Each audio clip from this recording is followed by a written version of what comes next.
Good evening, ladies and gentlemen. Today is Friday, November the 24th, 2023. And tonight can only be described in one way: Christmas Eve for college football. That's right. The Wise Guys, for the first time ever, as we've done it on my channel before, will preview the greatest weekend in sports, rivalry weekend in college football, with the biggest game of the year. High noon tomorrow, Ann Arbor, Michigan, as the number 2 Ohio State Buckeyes invade the big house to play that team up north, the number 3 ranked Michigan Wolverines. And I'm going to bring in my co-host now, Mr. Jim Cornetti. And James, you made me not play any music, and I'm not happy with you right now. It was either that or make you cry on air, like you said. If you click a button and Hail to the Victors comes on, I'm going to reach to this camera and kick you. Number one, I'm a lot more agile. Number two, I could probably check the kick, as you've seen. You can check the kick. And 3, my back is killing me, bro. Wasn't quite a spit take. Wait, well, we come down the other morning before Steph got up, and Bobby pushes my stomach and goes,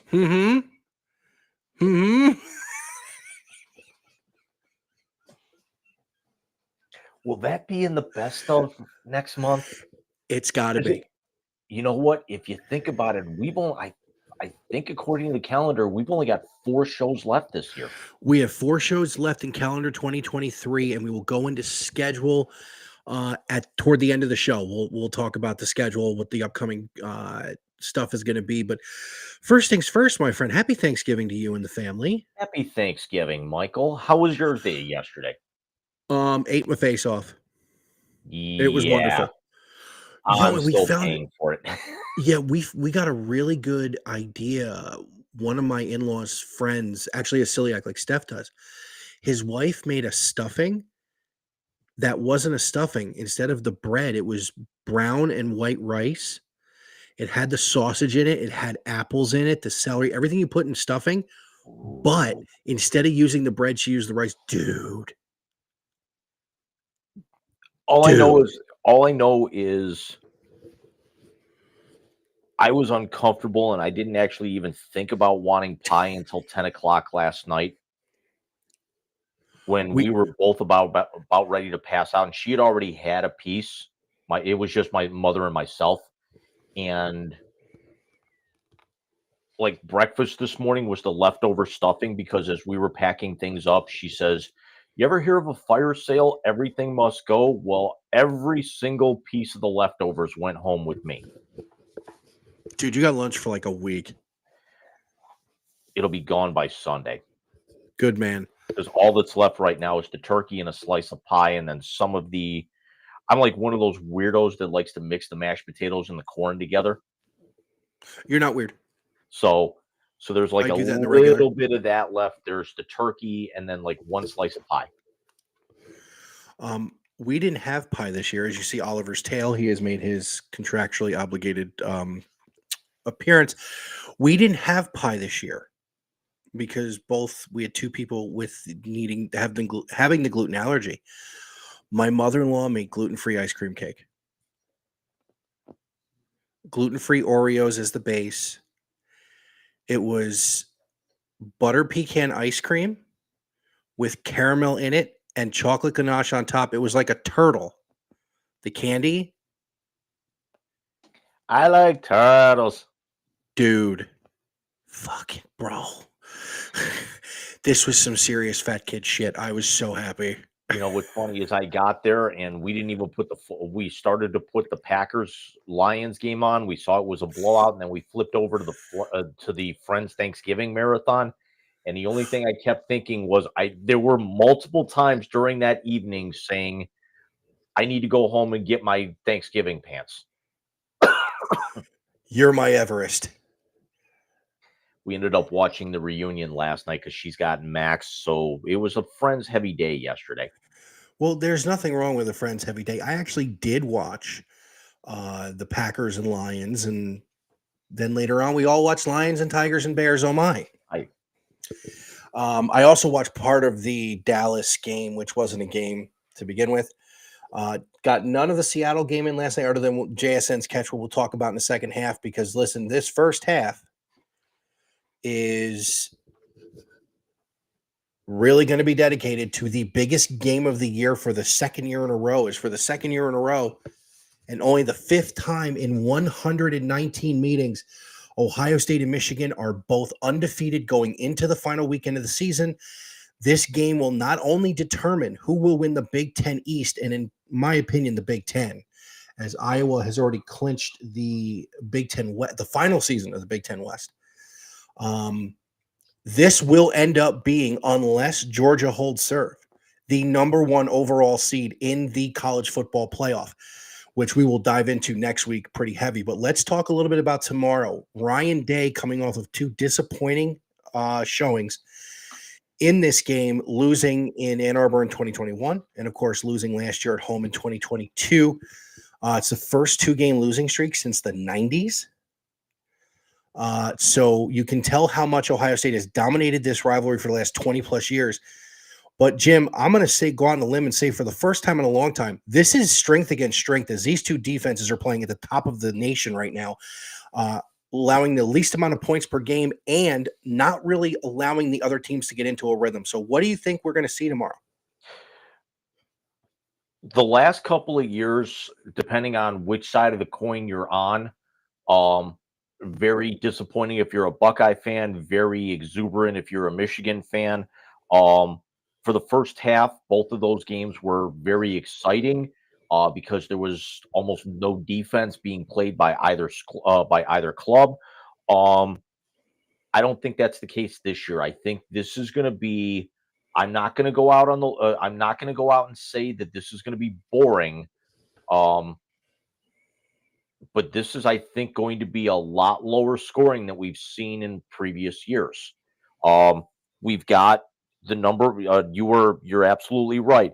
If you look at the points against, Michigan 9 points a game, giving up first in the country. Ohio State right behind them at 9.3, second in the country. They are the only two teams in Division 1A to be holding opponents under 10 points a game. Guess who's number 3? Georgia? Iowa, who the winner gets next week at 12.4. The problem is Iowa scoring 11 points a game on offense. Yes. Georgia, I want to say, is fourth at like 12.7, 12.8, somewhere in there. Is this going to be a throwback to the 10-year war, this game? Where these two teams are just going to punch each other in the mouth for 60 minutes? I think it's going to resemble more so of the 100 Years' War at this point. I like it. You also have, they're 1-2 in points against. They're also 1-2 in passing defense. So and we'll break this down a little bit more as we go. But Ohio State, the best passing defense in the country at 144.4 yards per game. Michigan second at 144.8. Yeah, the defenses have showed out this year, and that's something. And I'm going to say this very critically of Ryan Day's time. His 2019 team, while he was heavy in recruiting because he was the OC for 17 and 18, the defensive team was phenomenal in 19, and it took steps back in both 20, 21, and really 22 wasn't so much a step back as it was they got bit by the big play way too much. They were statistically better in 22 than 21. However, they gave up, I want to say 14 plays of 40 yards or more that year. Yes. Between the regular season and then, of course, against Georgia in the playoff, which was an epic game as well. So, Jim, I want to talk about a couple of things real quick, and let's talk about the quarterback wearing maize and blue and JJ McCarthy, who apparently is fighting an injury. Has not been as effective since the whole thing with the sign stealing broke. If you look at his numbers over the last 4 weeks, he has not been the quarterback he was pre really controversy. As I had pointed out before to you in other conversations we've had, last year's game was tight at the half, and 4 of the 5 big plays that Michigan ran were in the second half and were all audible too. Yes. So is there truth to what was going on? We won't know until the NCAA is done with their investigation, but it does seem fishy. So now the question is this: with a bolstered defense, and really the only good defense Michigan has seen this year was Penn State, which they only scored 24 points against. And they were averaging 45 before that. Is this Michigan team on upset alert because of who they're playing? No, because they're not an upset alert because Ohio State really, if you're thinking 2 versus 3, this is not upset alert for Ohio State either. Because let's also, if we're going to call, Penn State the only good defense that Michigan's seen really all year, you have to look at the other side of the coin. Had Notre Dame been able to count higher than 10, they probably would have won that game. If Penn State didn't decide to turtle and fold like a cheap card table in a hurricane, who knows what would have happened there had they actually come out in either game that Penn State played against these two teams. Yes. Ohio State was not that impressive against Rutgers. Not Rutgers, Maryland. Neither was Michigan. Yeah, and then there's, granted, these are going to be the best 2 teams. Ohio State is going to be the best team that Michigan's going to play all this year, and that's probably including the playoff. And then Michigan's going to be the best team Ohio State's going to play all year. They've both been in pretty significant games as of late. But if you go back and past this prologue at this point, the Penn State win doesn't look nearly as good as it did, and the Michigan and the Notre Dame win looks atrocious at this point. Oh no, I absolutely agree with you. The one thing I will say about the Notre Dame win, and follow me on this, especially with Kyle McCord being a first-year starter. I said it to you. I've said it to other people I know. I said it to my father, and my father remembered it. Kyle McCord's got a little Craig Krenzel in him. It's ugly. It's not flashy, but he wins. And when you have a guy who's going to be a Heisman finalist on the outside, and there is nobody like him in the country. I won't say in the country because they got that one kid out of Washington is unreal. But Michigan hasn't seen him. And they didn't really play him well last year when they blew the Bucks out. So, I mean, realistically, the last 2 years they've blown the Bucks out, contrary to what that 2021 score says, because that game was not that close because Ohio State got a couple of scores at the end. They did. They got a couple of I agree with you 100%. Listen, man, I went on Willie's show that week and said that they lined up and beat our ass. They did. What did they know? Don't know. But I've said it to you before. The best unit on the field that day in 2021 was that Michigan defense. Yes. It absolutely was. Quick stat here.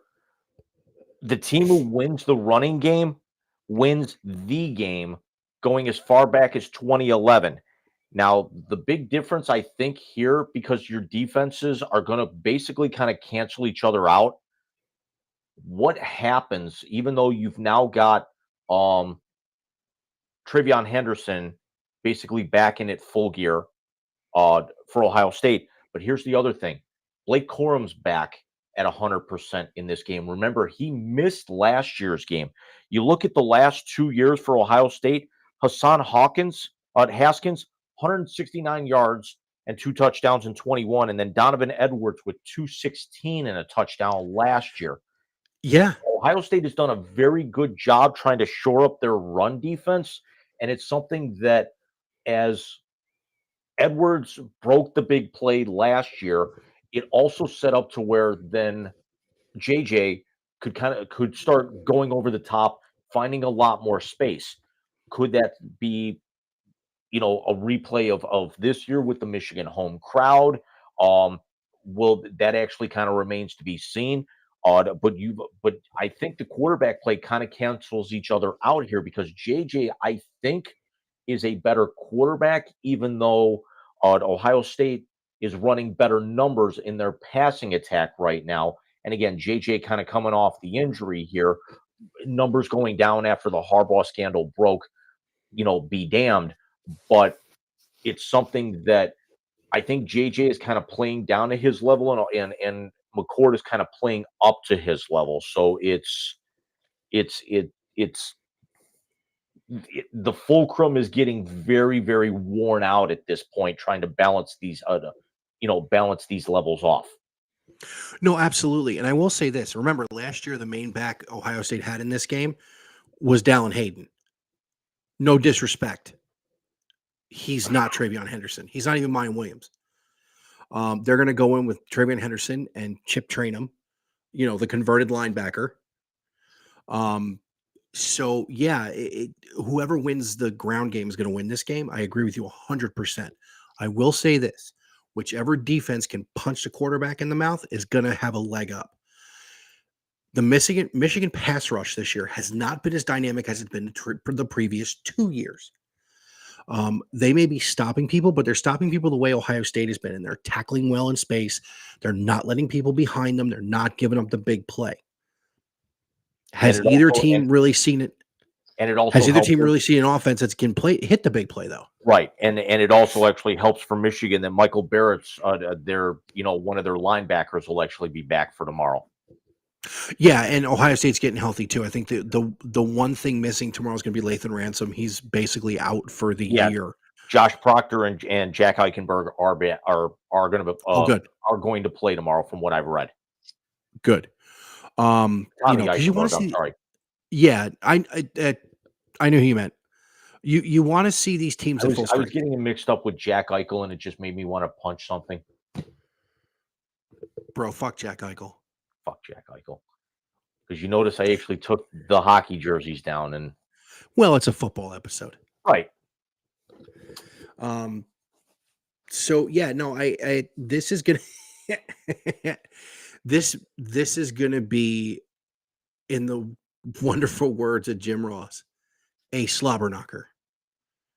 This is gonna be, this is gonna be. But the other aspect of that is that there's a very good possibility that this could be another Jim Ross line and bowling shoe ugly.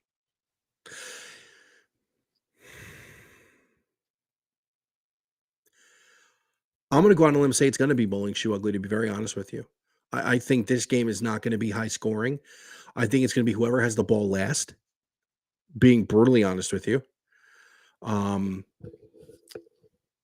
But at the same time, both teams have the ability to blow you out. I mean, if you look at what Ohio State's done the last 3 weeks, averaging 36 points a game, that's their offense is starting to get a little bit on schedule. So that's something I can take and be confident about. But at the same time, they haven't played a level of defense like this all year. Conversely, Michigan has struggled the last few weeks. They have not seen a defense like this year. And the Penn State game was closer than the final number looked. Right. Because Penn State's defense showed up that day. If Ohio State can do the same thing, you're talking about a gifted offense with home run hitters. Because here's a funny thing. We've talked about Mayan Williams. We talked about Travion Henderson. We talked about Marvin Harrison. We have not talked about Kate Stover. We have not talked about Julian Fleming. We have not talked about Emeka Ibuka. The Buckeyes have more bullets in the gun. It just seems to be whoever's pulling the trigger's got to be able to aim the damn thing right. Yeah, and then Michigan also getting back Roman Wilson for tomorrow. They're one of their he's going to play star receivers. Good. You got Corum this year. It's and that's just it. Ohio. This is actually where I think Ohio State kind of relies on their stars a little too much at times. Because let's also be honest. The Maryland game and the Penn State game, they needed 2 touchdowns in, late into the 3rd quarter or in the 4th quarter from Marvin Harrison to bail them out of both of those games. Yeah. And Michigan has the 11th highest scoring offense in the country at 38.3 points. Ohio State 33.6. That's quite a bit back. That's quite a ways back when you look down the overall numbers. You may say, "Oh, well, it's only 4.7 points." 4.7 points in It's a lot of college points. football might as well be 30. I agree with you. Now, I will say this, and this is just playing it on the level. First year starter, guy who's 22-1. First year starter with limited time before this, already have a healthy Heisman Trophy candidate behind him on the other one. And the offensive line is going to win the offensive line award again this year. So when you look at it, you're absolutely right. Ohio State at the beginning of the year was not scoring points. They were not putting up a lot of points. Agreed, 100%. Can't go against. We sat here, we watched the first half of the Notre Dame game, and it was atrocious. It was Yes. god awful garbage. What did I say? It was the most boring. Next to the Penn State game that you and I watched together, it was the most boring game of that Ohio State's played all year. Because I mean, this will actually be, and hold on to your butts for this one. This will be the 4th Ohio State game I've watched this year. You feeling all right? I mean, I did watch, 3 last year. I watched the Michigan game last year. I watched the Georgia game, and then I watched the national. Oh wait, that's right. By the way, Ohio State lost in a true road game to the number 1 team in the country, going for its 2nd consecutive national championship. Michigan laid it against TCU in the desert. I want to hear it.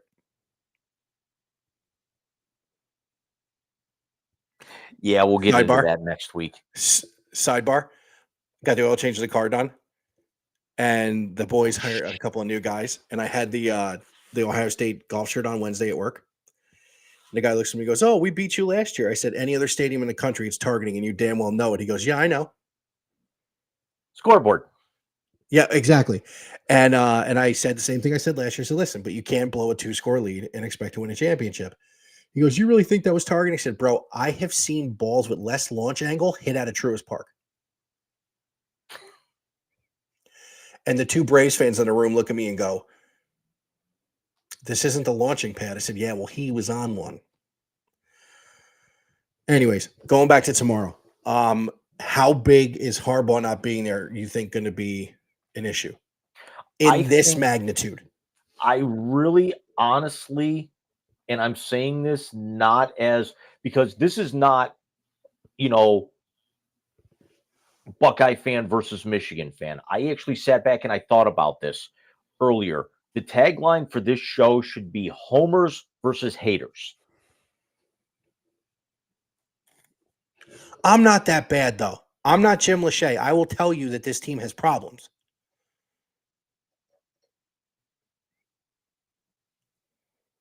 Homers versus haters, though, might actually be, It's a very look good at name who for you're a show, though, wearing, James. though. I will give you that. I mean, you're decked out head to toe in it, though.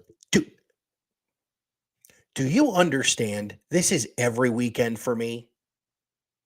The only difference is most of the time, I have this on my head when I'm doing the show with you. That's a good look. Did you see the pictures from yesterday? Yes. Did you see the tumble? Damn, that kid's got a head of hair on him. I know, and his father doesn't. Did you see the tumble? The video? I did not. Okay, so they had this AstroTurf hill, and they had cardboard to slide down it because it's the closest thing to sledding you get in northern Florida. He took a digger. He hit and spun. Face plant? Homeboy got up, grabbed the thing, and went right back to the top of the fucking hill. Because that's what we do. Yeah, it is. He's got a little Cleveland in him. But it was funny because it's a park up the road from her dad, and she's like, "Hey, we're gonna go for a walk," and I'm like, "It's gonna rain tomorrow too," so we went to the park, and I'm watching these kids slide down with the cardboard. I'm thinking, well, that's kind of forethought. They brought their own. Hell no, they had it there for him. He went flying down, dude. He hit his face and spun over. So there was no, Greased Lightning, Clark Griswold shit going on. We did that to somebody when we were kids. He was 6 foot. He was 6'3" at 14 years old. We did it at the bottom of his tube, and then he hit a jump. It's a shame that you guys are moving because I could or potentially moving uh shortly after we come back in the new year because I could actually I'd spend $1,000 or $2,000 or whatever and fill your house and turn it into a gigantic ball pit, and so this way you guys can go sliding down the stairs in suitcases. You've seen those videos, haven't you? Yeah, I have, and that's not a bad idea when I move because my back can't fucking take it. Funny. It really is. I want to do that. Yeah, I do too.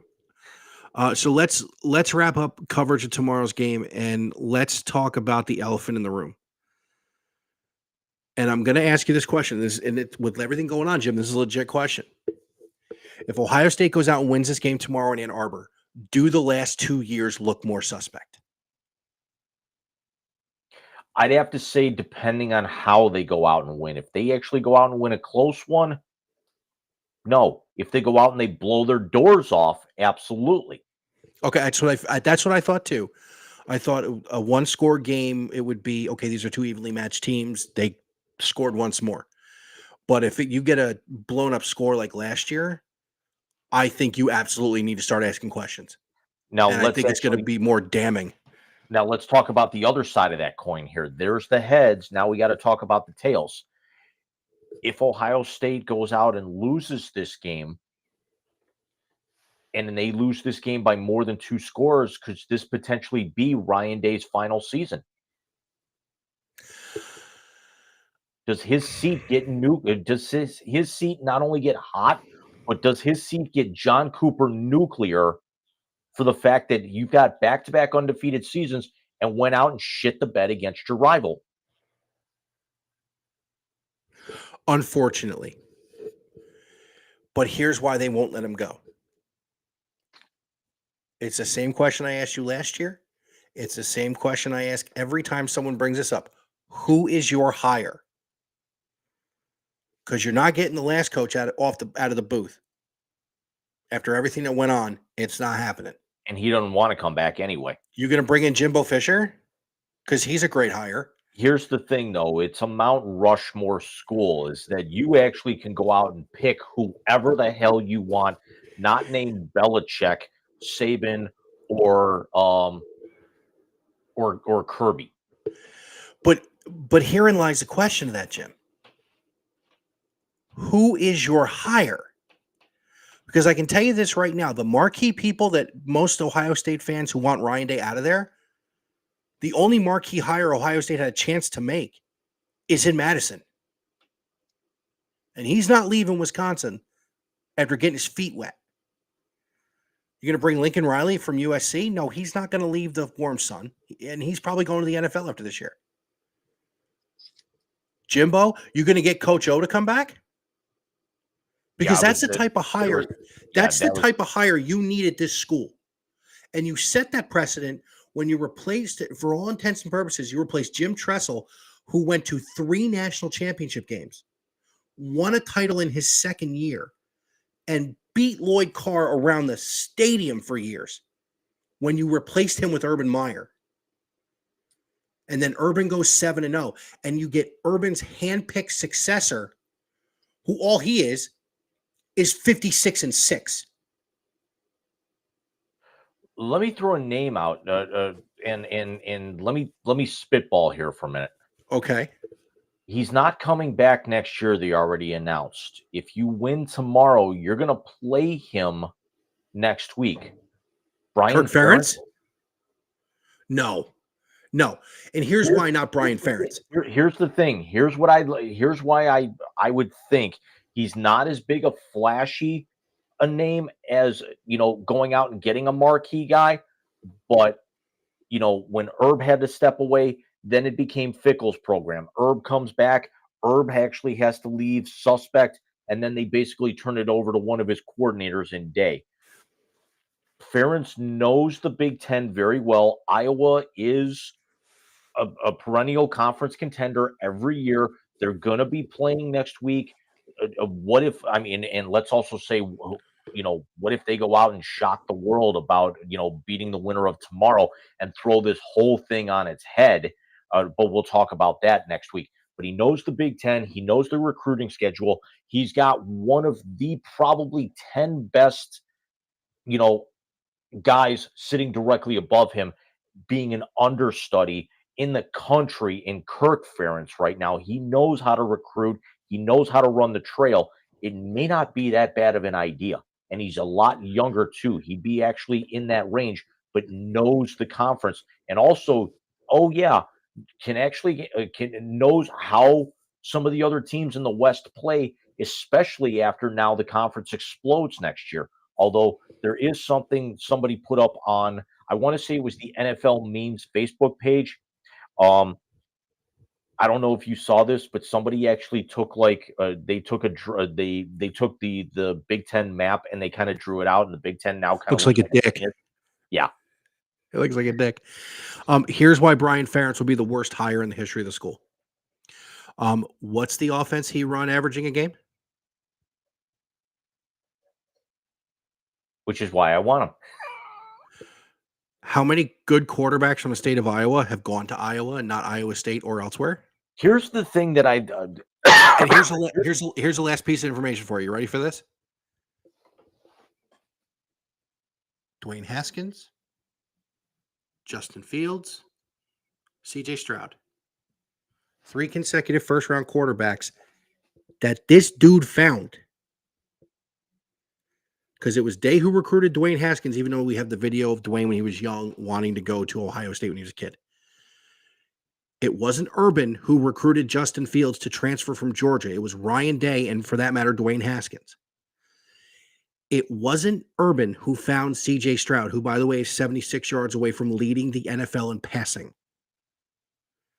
It was Ryan Day. Ryan Day found Chris Olave. Ryan Day found Garrett Wilson. Ryan Day and Brian Hartline. You can't just can him because of this game, and I get it. That's why Cooper lost his job. Cooper? Yeah, but John Cooper had 13 shots at the apple, and he had 2 of them. This will be Day's 4th game. Should have been 5th. He should be 2-2 right now, but they punked out in 2020. And that's what that was, because no other school in the Big Ten tweeted out, we just had our best week of practice when they canceled a game for COVID. Not when they had one canceled because of the other team, when they canceled one. He'd be 2-2. He's got, count them, 2 conference championships. He's got 4 trips to the playoff. He's got 1 appearance in a national championship game. His compatriot on the other side of this rivalry has only been to the playoff twice and hasn't gotten out of that first round. You cannot let these last 2 years do that. They win the recruiting war. I think they're going to win the war on the field tomorrow. I think he goes to 2-2 after this game, and you can put it away.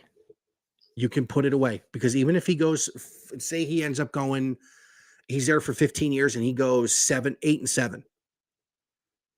We want the 10-year war. It's so much fun when we beat them. I want to see these games matter. I want nights like you and I talking about this, where we are talking about the biggest game in all of college football for the 2nd year in a row. This game, the Big Ten, which is a garbage conference, according to everybody out there. Well, oh, look, the biggest game in the year is a Big Ten game to get to a championship game. It would be stupid to fire him. Do I think his seat would get nuclear from the fan base? Absolutely. There is a new AD coming in. What does that do? I don't know.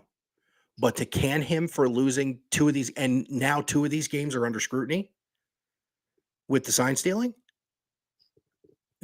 Now it's slow your roll. Yeah, but what's to say that? I mean, if Michigan goes out and blows Ohio State's doors off tomorrow, that who's to say that it? I mean, we've seen stranger things happen. If they blow their doors off tomorrow, and we're hearing "Hail to the Victors" for 3.5 hours tomorrow, and then the whole weekend afterwards, regardless of what basically happens, next week in Indianapolis, if we get, Michigan against Iowa, even if Iowa wins that game, it shuts the entire door on Ohio State's season. So there's no playoff possibility whatsoever at They'd that end point. up in the Orange Bowl or something like that. Exactly. And, the Orange Bowl, sure, great, fine. Just freaking dandy. It's not the CFP. There's no No, backdoor entry into not this. this year. And Not this year. There's not. and you had every single thing lined up your way. It was number one against number two. If you weren't number one in a category, it was Michigan on the defensive side. So it's alpha and omega. And then if you go out and you get your doors blown off, it just makes the conversation that much more heavy because these boosters are not going to want to say you had every single opportunity. You had that. It would basically be like, Nick Patrick NWO referee and you still lose. It's I a don't know if it's bad that analogy, but it's bad. the best one I could think of. Leave it to you to go back to the NWO. But it's crooked referee and everything. At that particular point, they're missing their coach. Everything's under scrutiny. It's in their home. It's in their barn, and you go out and you shit the bed. You lay an egg. You You're might as well absolutely just right. you might as well just vacate the whole season at this point and pretend it didn't even exist. You're right. I don't disagree with you. Now the converse is, if they go out and they blow the doors off Michigan tomorrow, which I don't think will happen. I don't believe it's going to happen. It's going to be a one-score game. It's going to be last team with the ball. But if they go out and blow the doors off them, now the conversation is going to be, oh, were we calling for his job because they were doing some shit? Yeah, This game has more storylines than a fucking soap opera right now. yeah, um, I think the only way that the drama kind of falls to the ways I don't want to say falls to the wayside, but becomes secondary is if we get a close game. If we get a blowout one way or the other, somebody's losing their job. Either Harbaugh is going to the NFL and he'll be disciplined there, or his seat is so nuclear with a new AD and the boosters, and this is 3 years in a row, and scandal and everything and suspension aside, you still couldn't get the job done with all that talent. Yeah, no, I agree with you. I mean, his seat will be nuclear. I don't agree with that. It should be, but it will be. There's a difference. What I think should and shouldn't happen don't matter a damn. But I also believe it will be, and it's a sad fact because Day has bought into the rivalry. John Cooper did not. So you want to do predictions on this? What do you want to do? Do we want to save it for the end? Yeah, let's do predictions for the end because we got the rest of the slate to run too. Yeah, and you're not putting a Buckeye on your head. You know I would do that too, right? I know you would. Yeah, but I wouldn't take coach's thing from him. That's just tradition. I mean, see, Aiden Hutchinson's the guest picker tomorrow. Oh, that could be fun. Do you know what? Considering the egg that they laid yesterday, which means he's going to have something go right this weekend. Have you seen the one clip they keep showing of him in the last couple of days? The 2019 game, him and another guy tackled J.K. Dobbins. They untied his shoe and pulled it off.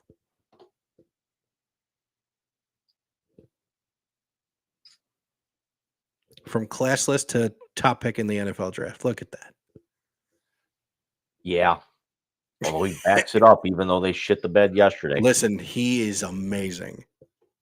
I like watching him play, no matter where he went to school or not.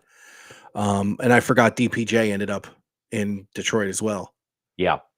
Brought some of that Browns magic with him. What, disappearing on primetime? Yes, dude. What the fuck happened to them yesterday? All they talked about in the pregame, dude, was how good their defense has been. And Jordan Love throws a 50-yard bomb on the first fucking play. I was like, this is going to be a long day, boys. And it's and the fact that they've actually still got a backdoor outlet, to be able to get in, the Packers do. That's crazy. We'll talk about that when we talk about the NFL here in the second half. Sounds like a plan. So what other games do you want to throw in the first half before we take a few minutes to kind of get the drinks topped off and whatnot? Well, we've got a couple of them going on right now. We talked about essentially your team. We actually had one of my rivalry games today, Battle Line. And get that ass beaten. Good job. Yeah, it's Mizzou is actually going to play themselves into a New Year's Six bowl, and I'm all here for it. I think that depends on what happens in next weekend, to be very honest with you. And here's why. Texas is beating the piss out of Texas Tech right now. That's the other one here. Yep. And then Oregon's up 2 scores going to halftime at home against Oregon State. Iowa's 10-2 and going to play for a Big Ten championship. The loser of the SEC, we'll talk about that in the second half too, because I've already told you last week what I thought about that. Guaranteed, Oregon, Washington, and Florida State are going to get New Year's Six games. Mizzou, I think, would be the one team you should see in there because they have played phenomenal. Yeah, I mean, they had the bad loss against Kentucky early in the year when they were both undefeated.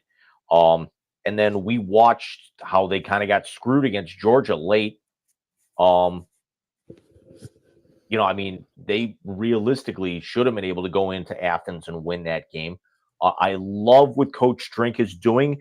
And I also have a little bit of an affinity for this because I actually ended up watching the first half and then started putting my tree up and getting some stuff done around the apartment. I gotta say, even though I'm not wearing one, hats off to my fiance's to my cousin's fiance, Allison, who diehard Mizzou fan. They went to her and my cousin Elena went to homecoming earlier this year, and we were talking some Mizzou football on Wednesday night when I saw my cousin's band play out in Lakewood. Did we see Pants though? We did not. He wasn't there? No, I didn't go. Okay. Afterwards because I had such a good time.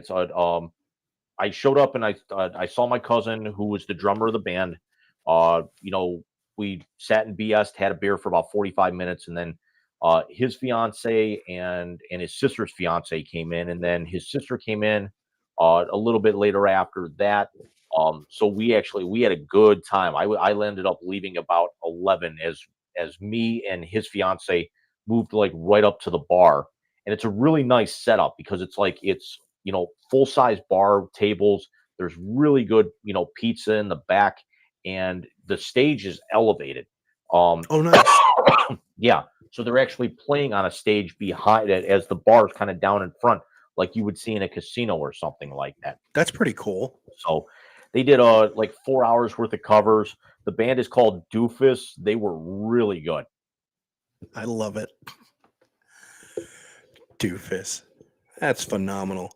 There was a lot of Green Day that got played too. That's great. Well, that's my cousin's favorite band. Well, and if you're watching this back, Sean, man, was that fun, and I cannot wait to do it again. That's awesome. I meant to ask you about Wednesday, how everything went, because I knew you were going to try and get over to see Pants, but I definitely understand why you didn't. You know, hanging out with your family like that, that's pretty cool. Dude, this game in Detroit is ugly. It's 28-0 Penn State, and they're about to either force a safety or a turnover. It's just ugly. Michigan State's got some problems. Yeah, I was just Um, gonna say, you're still talking about a top 15 team against a team that had so much promise and has shit the bed worse than any team in the country this year. Probably. I think that's a fair assessment. Um, I mean, Michigan State would have been a bowl team. They weren't going to contend for any kind of conference championship or even division championship, but they actually, I mean, you could have seen them in like, you know, a Gator Bowl or a Peach Bowl or yeah. like some sort of just prior to New Year's type bowl, like ESPN Week Bowl. Um, and probably the most controversial program in the country right now for all the wrong reasons. I think their cross-state brethren are one. They're 1-1A. The difference is that even with the controversy, they've actually still continued to win. Michigan State had all of theirs come out, and it's not going away, and it keeps getting worse, and they're going further and further down to where like Really? nobody wants to be a part of that program right now. Yeah, that's good. That's rough, especially for a program that's so proud under D'Antonio. Right. Um, that was competing most years. I mean, look, if you look at it, what is it? They won the Big Ten in 14 or 13, and they won it again in 15. Um, so yeah, we're 7, 8 years removed from them winning conference championships. So it's rough to see. Northwestern, of course, with their issues as well, who was another one that was in conference championships every couple of years. Right, but Northwestern was, kind of a lightning in the bottle type thing, starting to turn a corner, but was still going to be second fiddle at that point. Michigan State was considered for quite a while right up there with Ohio State, Iowa, Wisconsin, and Michigan as a blue blood in the conference. Well, the only three Big Ten teams that made the CFP are Michigan, Ohio State, and Michigan State. So it just blows my mind that it's fallen this far this fast. Yeah. So we're at 48 minutes, James. Did you want to take our break here for our 5 minutes and then come back and we'll talk about the rest of rivalry weekend? We absolutely could, and we will be back with you guys here very, very shortly once I can get the outro queued up. If I was the one doing the tech stuff, we'd still be sitting here trying to get it to start. We will see you guys in a few minutes. See you in a few.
and that's my fault.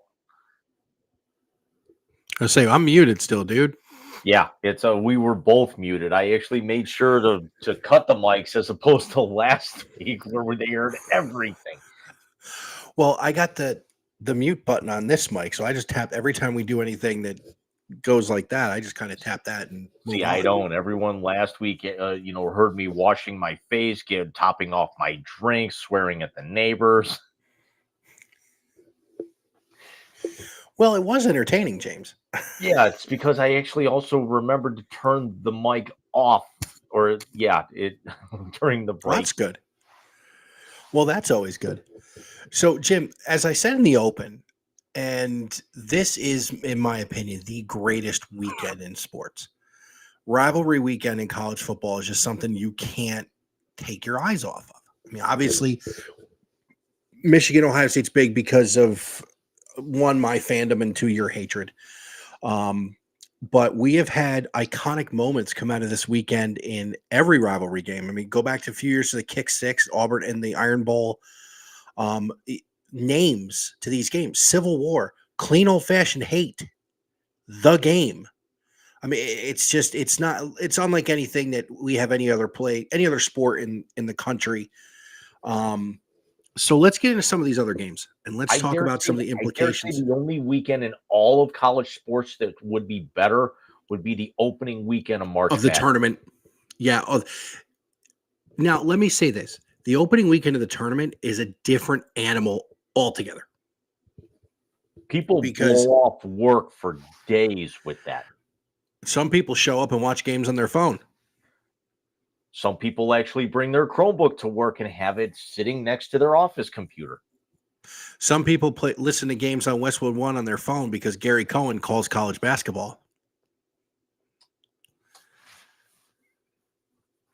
You know who else calls games on Westwood One? Is it Hammy? Paul Keels? He's drunk, but there he goes. Yes.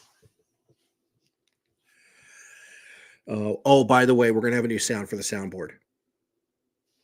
Real quick kid thing, and then we'll jump into these games. So Bobby has one of those kid songs is about going on a bear hunt. And at the end, you hear the sad trombone. He started doing the sound. So if we can record him doing it, that's going to be the new sad trombone on our soundboard. You know what's funny is every single time that since we've started doing the halftime show and I put that graphic up, the only thing I can think of is Ace Ventura: Pet Detective, where he slams his face into the at the mental institution. Let's watch that in super slow mo. Halftime.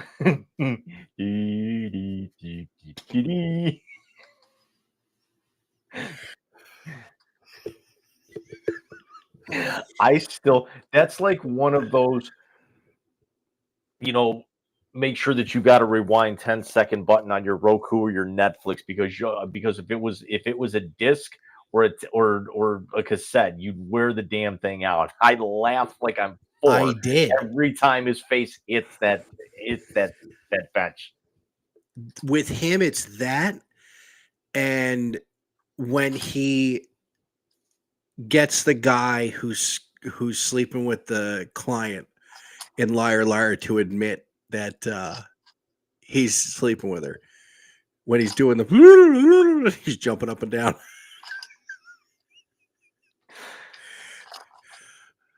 Oh, liar! I'm on my knees in a $900 suit. God, I actually have to, I've always had an affinity for Jennifer Tilly. First of all, I've enjoyed her. Player. My favorite movie with her is she's only a voice in it, and that's Bride of Chucky. I actually remember her from a short-lived one-season show called Key West that had Fisher Stevens. It was I remember that. He was a lawyer that went to like Hawaii or something after like losing his practice or being disbarred. And she was like the island or the local town's like whore or something like that, but Yeah. she was the one that like knew everything in town. So she was Yeah. like she was the one person that everybody went to because she knew everything. Oh yeah. What the hell was I going to say? It's gone. If it comes back to me, I'll bring it up. But let's get into some of these other games. We got to Missouri and Arkansas. Let's get some of the name games. Let's talk a little Apple Cup. How about we start there? Yep, let's do it. 7 p.m. Sorry, wrong one. It cleared one out and just moved it. 7 p.m. tomorrow evening, 7 p.m. Eastern time. Number 4, Washington, a 15.5 point favorite. Right now, they are in the CFP. Stays at home and welcomes the Cougars. I like Washington here. I think Michael Penix is going to win the Heisman. He has been outstanding. He's got a team in the top 4 that honestly should have been there a few weeks ago. No disrespect to Florida State, but like Ohio State with early season big wins, they don't look that good anymore. LSU is trash. Clemson's a 5-loss team who's probably going to lose tomorrow. Penix has gone on the road and won at USC. He beat Oregon, who everybody says is the best 1-loss team in the country. He's going to get them again next week. If Oregon wins Civil War, he will get them next week. Is that the play-in for the Pac-12 championship game? Civil War. Oregon State wins, they're in. Oregon wins, they're in. No, because they don't do divisions anymore. So it's basically Washington's basically already in. They've And already I clinched think, their spot.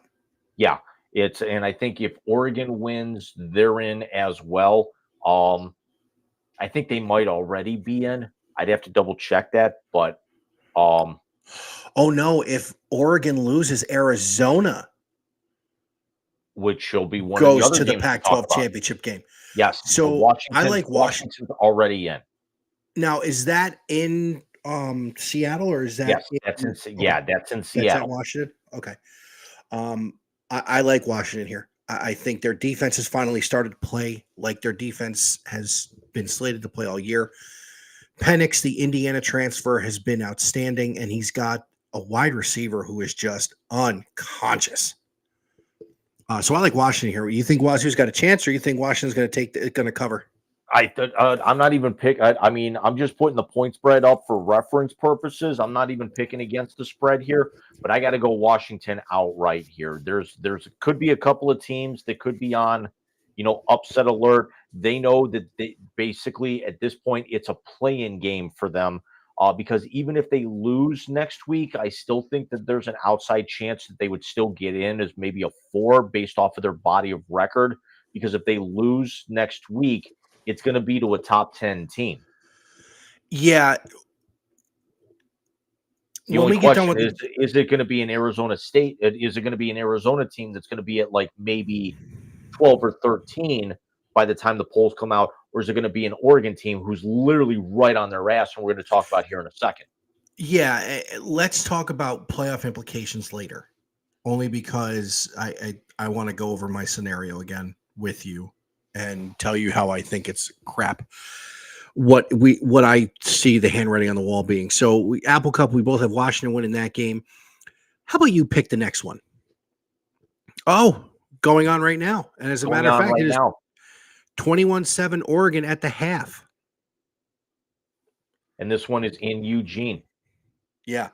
If this was in Corvallis, I think it'd be closer, but I think Oregon's going to Bo Nix. If Penix doesn't win the Heisman, Bo Nix is going to win it. Routinely anymore, it's been a quarterback award, but let's also be honest.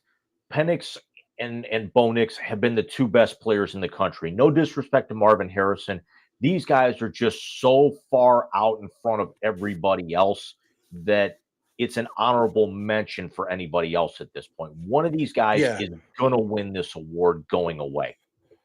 Yeah, no, I agree. I honestly, I also think that with this game here, Oregon State's defense hasn't played very well, obviously, in the first half. They're down 21-7, which has kind of been their calling card this year, if I'm not mistaken. They've played very good defense. I don't know if it's their defense hasn't played well or if Bo Nix is just on another planet. But let's also keep in mind that Oregon, with the exception of the Washington game, doesn't mind getting into shootouts. They jumped out to the huge lead against Colorado and blew their doors off. But then again, we also found out just really how big of a fraud Colorado was this year. Um, but they blew they beat Utah. They're winning right now against their big rivalry. They know how big this situation is.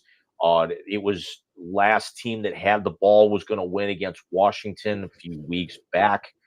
So this is nothing new for Oregon, really kind of playing back against their wall.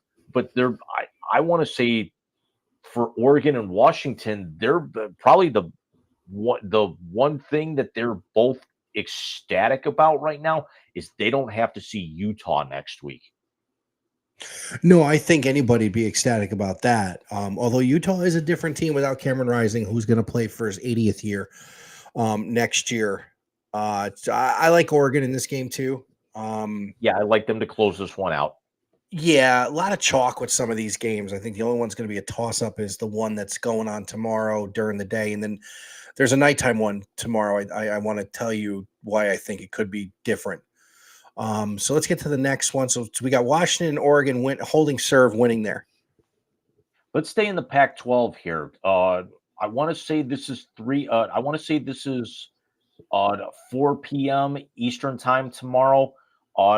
Other implications here: the Territorial Cup, the duel in the desert, Arizona State. Now, keep in mind, both of these teams were ranked in the top 20, let alone the top 25 just a few weeks ago. Arizona State's fallen off a little bit, but these are still two bowl-bound teams going head-to-head. Yeah, they are.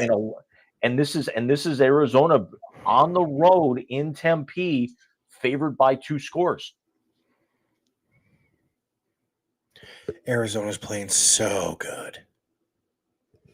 They have been playing so good. And I tell you what, if Oregon falters and doesn't close this thing out and Arizona gets in the Pac-12 championship game, Washington cannot take them lightly at all. Because that's going to be this Arizona team will hit you in the mouth, and they tackle well. They have an efficient offense. They're not going to blow the doors off you. But I like them to win outright tomorrow. I think they're on a hot streak. I think they'll get a New Year's Six game. That'd be an interesting New Year's Six game if you got them and say like an Iowa or another defensive stalwart to play. What about Arizona Mizzou? I was just going to say that. That would be fun as a Zoo fan. Even if it's not a New Year's Six game, if you get Arizona Mizzou, that'd be a great game. Yeah, I would pay good money for that one. Let's go let's kind of start our way, out west and work our way back east here. So we'll actually go. This one's ongoing right now. The battle for the Chancellor Spurs, number 7 Texas, hosting Texas Tech.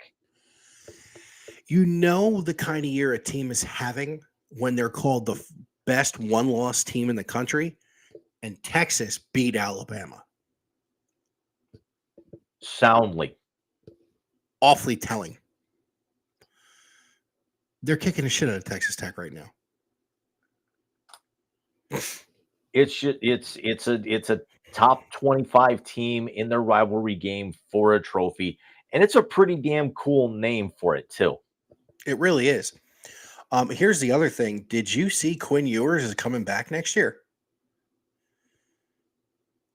Arch Manning's going to transfer. He's not going to have a choice. Do you want to hear? And here's Ewers' numbers tonight: 14 of 23 with a pick. Well, here's look at Texas. They're kind of in the driver's seat right now, but they're going to the SEC, so Arch Manning's got to get out of there because he's going to get lost in the shuffle with all the really good quarterbacks that are going to be in the SEC next year. I want you to put your thinking cap on a minute. Arch Manning at Ole Miss under Lane Kiffin.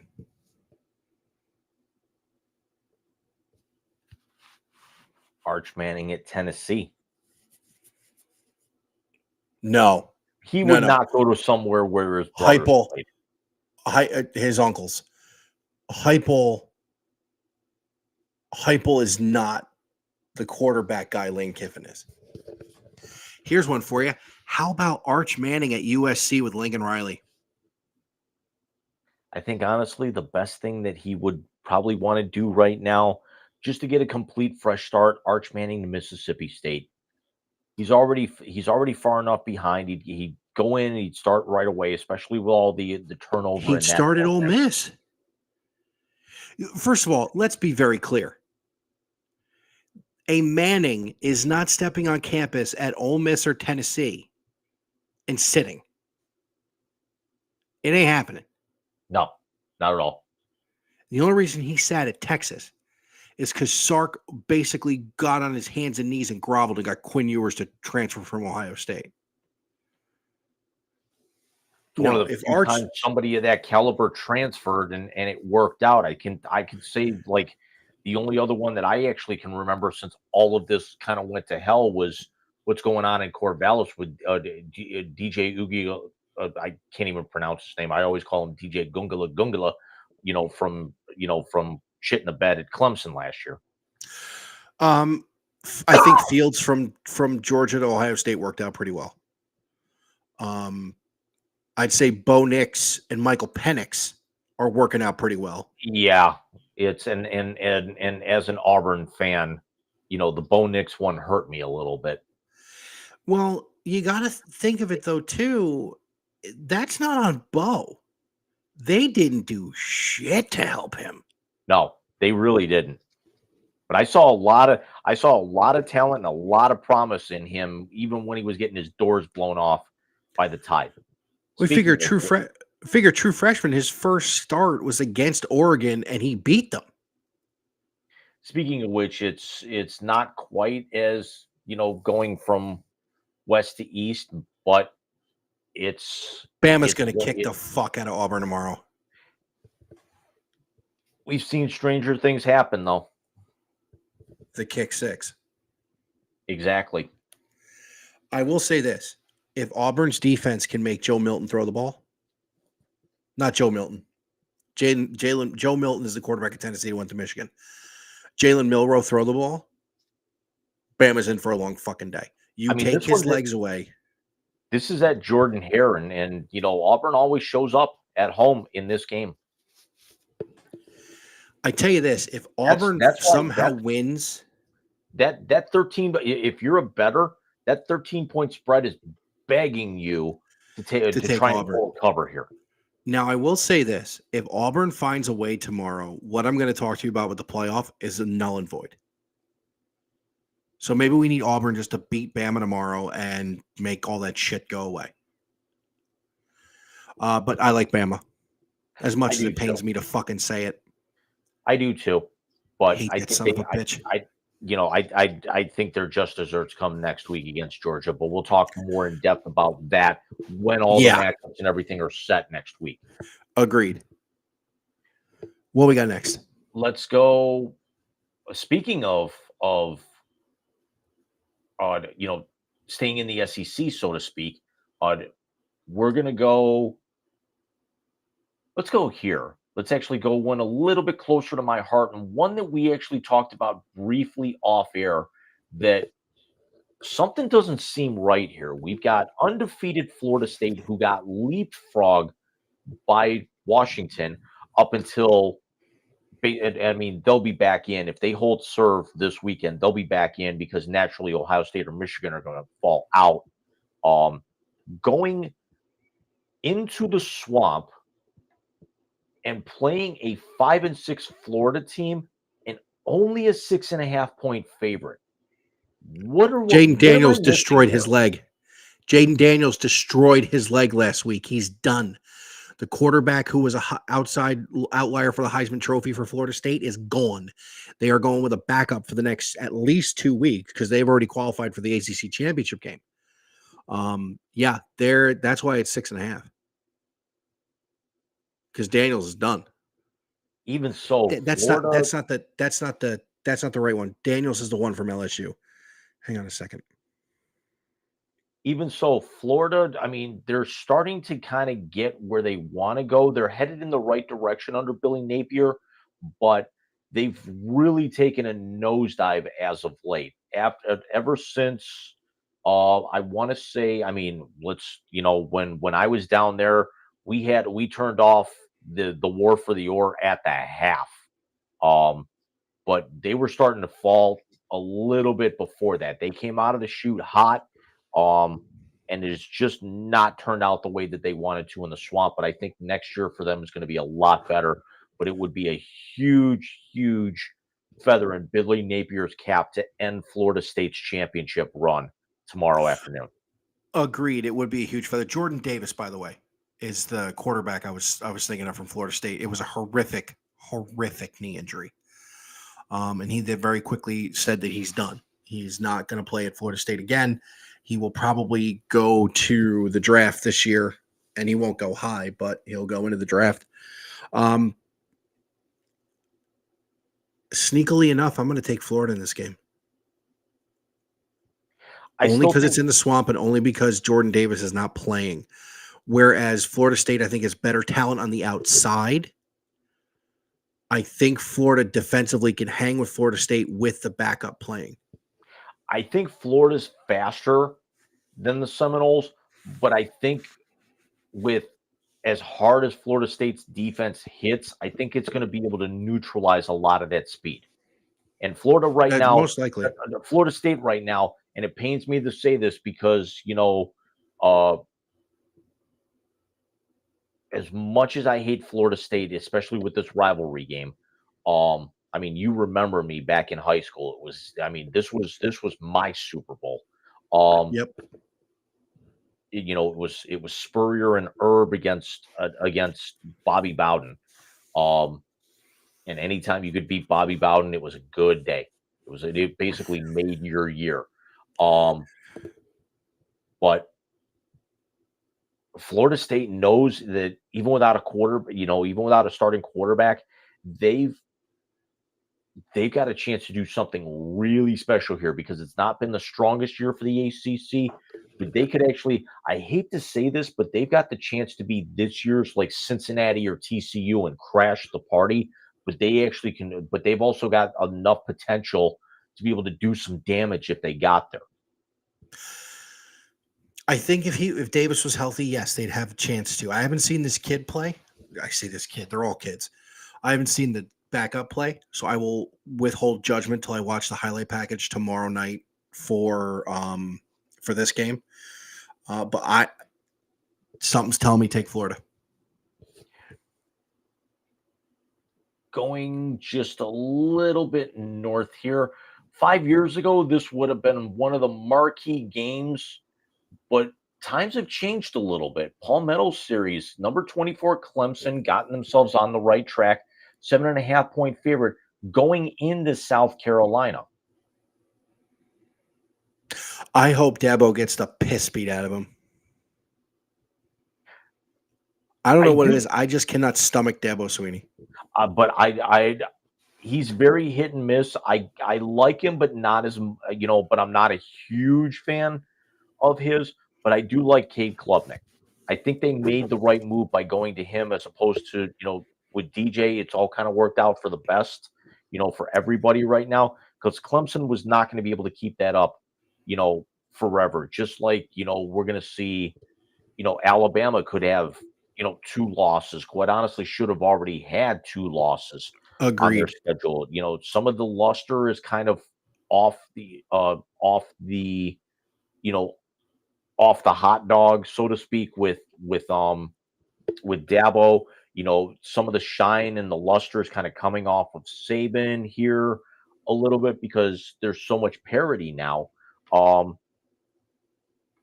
there's part of me that likes South Carolina in this one. There's part of me that likes them too, all kidding aside. Klubnik's been good. South Carolina has a decent defense. And like most of the quarterbacks who have come out of the ACC the last few years, when you stick them in front of a good defense, their production goes down.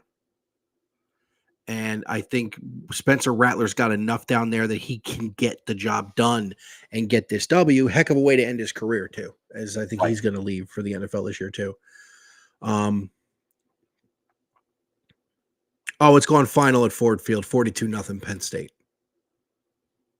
No surprise.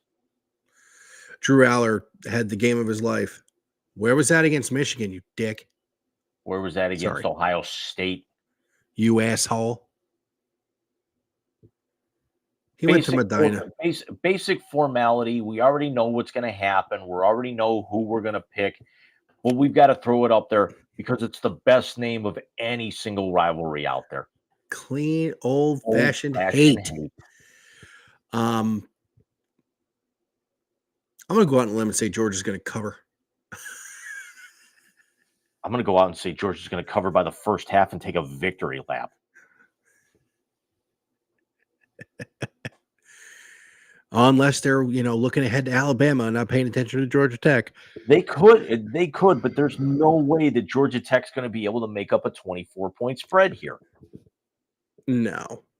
It's not. What's the old adage? It's not how many. It's how, not how many. This is going to be how many, because we already know the how. It's just how many. If I could update the score for you, they're going to run that winning streak forward.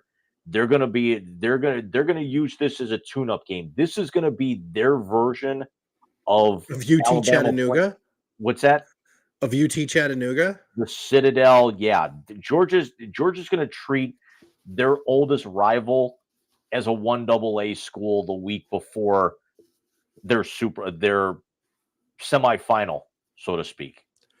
Two quick updates for you. 24-7 Oregon, 6:01 left in the third.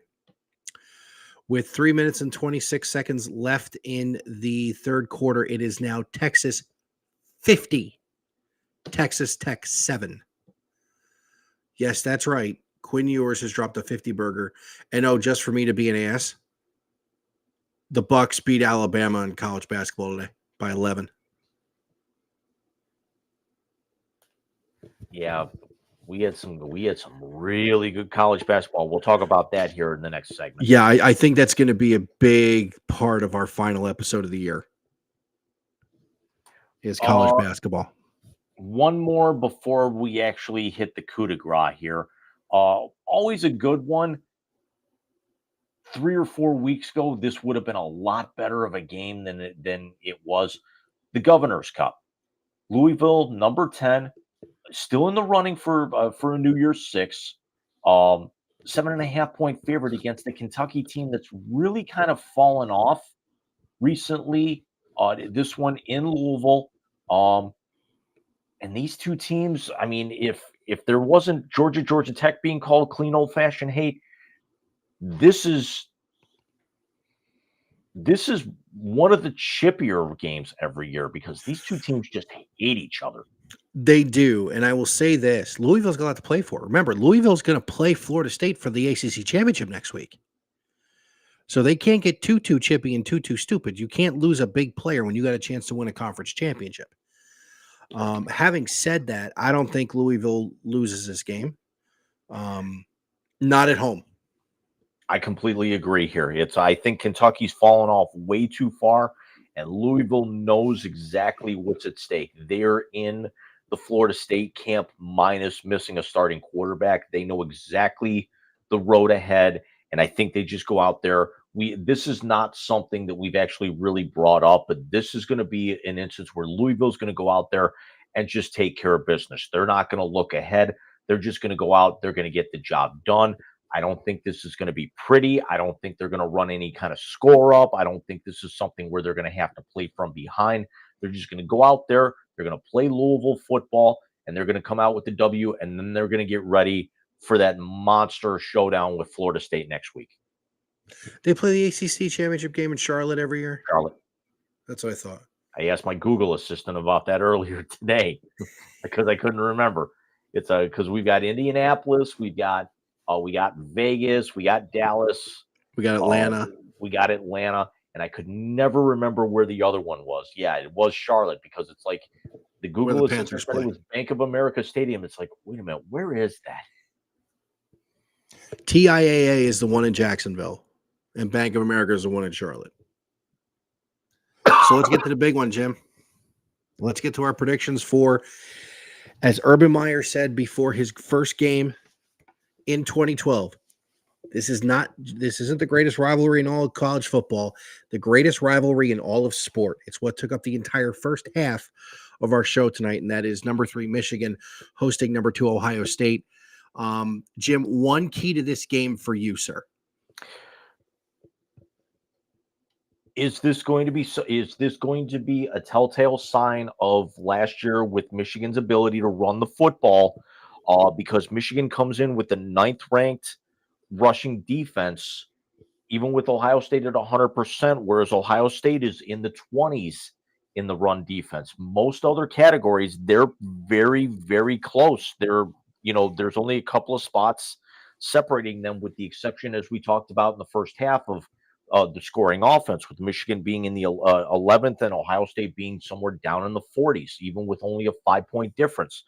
I really think it's going to come down to, and I brought it up a couple of years ago when we first did this. Does Michigan have enough talent up front to be able to get their running backs to the second level? I know I'm going to sound like a broken record, but for every year that we've actually done this on this show, that's what I brought up. Can they get to the second level? And so far, they have actually not proven me wrong.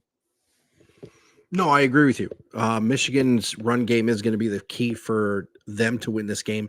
I'm going to go from the Buckeye side and say that the defense is how this team is going to win. They need to stop the run. They need to do something that no one else has been able to do in the last 2 years. You've got to make J.J. McCarthy beat you with his arm. I don't believe he can. When he's been forced to throw the ball, i.e. TCU and Georgia the last 2 years, he has not played well. If you can contain, you can't it's the old Dan Patrick line. You can't stop him. You can only hope to contain him. You can't stop Michigan's running attack. You've got to be able to contain it. If Ohio State's going to win this game, they got to contain the running game. They got to make J.J. McCarthy beat him. And they have to run the ball. They have to be able to run the football. Travion Henderson's got to have holes to run through. Because whereas Michigan's defense is fast sideline to sideline, if he gets vertical, forget it. There's not a lot of people who can keep up with him. We've seen that time and time again. I think the difference would be is that, Hassan Haskins was not a starter when he went off. Donovan Edwards was thrown in there because Corum was out. Blake Corum is not the player that he was last year. That knee is not fully healthy. Exactly. He's run for a little over 850 yards this year. But he is still, even with Travion Henderson back at 100%, Blake Corum is still going to be the best running back suited up on that field tomorrow. And that's something that Ohio State still has to contend with, is they didn't get him last year. And even though, because remember, last year he was 50-50. Now he's about 80% of what he was last year, even being banged up in terms of his health. And that's something Ohio State's got to keep in mind. No, I agree. I will say this. I think Travion Henderson's going to play tomorrow to prove he's the best back on the field, which would be huge. If he proves he's the best back on the field, we're talking about an Ohio State-Iowa national or Big Ten championship game. Jim, I'll let you pick who you're going to take first because I already know who you're going to take. I'm going to go. No, I don't want to go that high because I don't think this is going to be a shootout.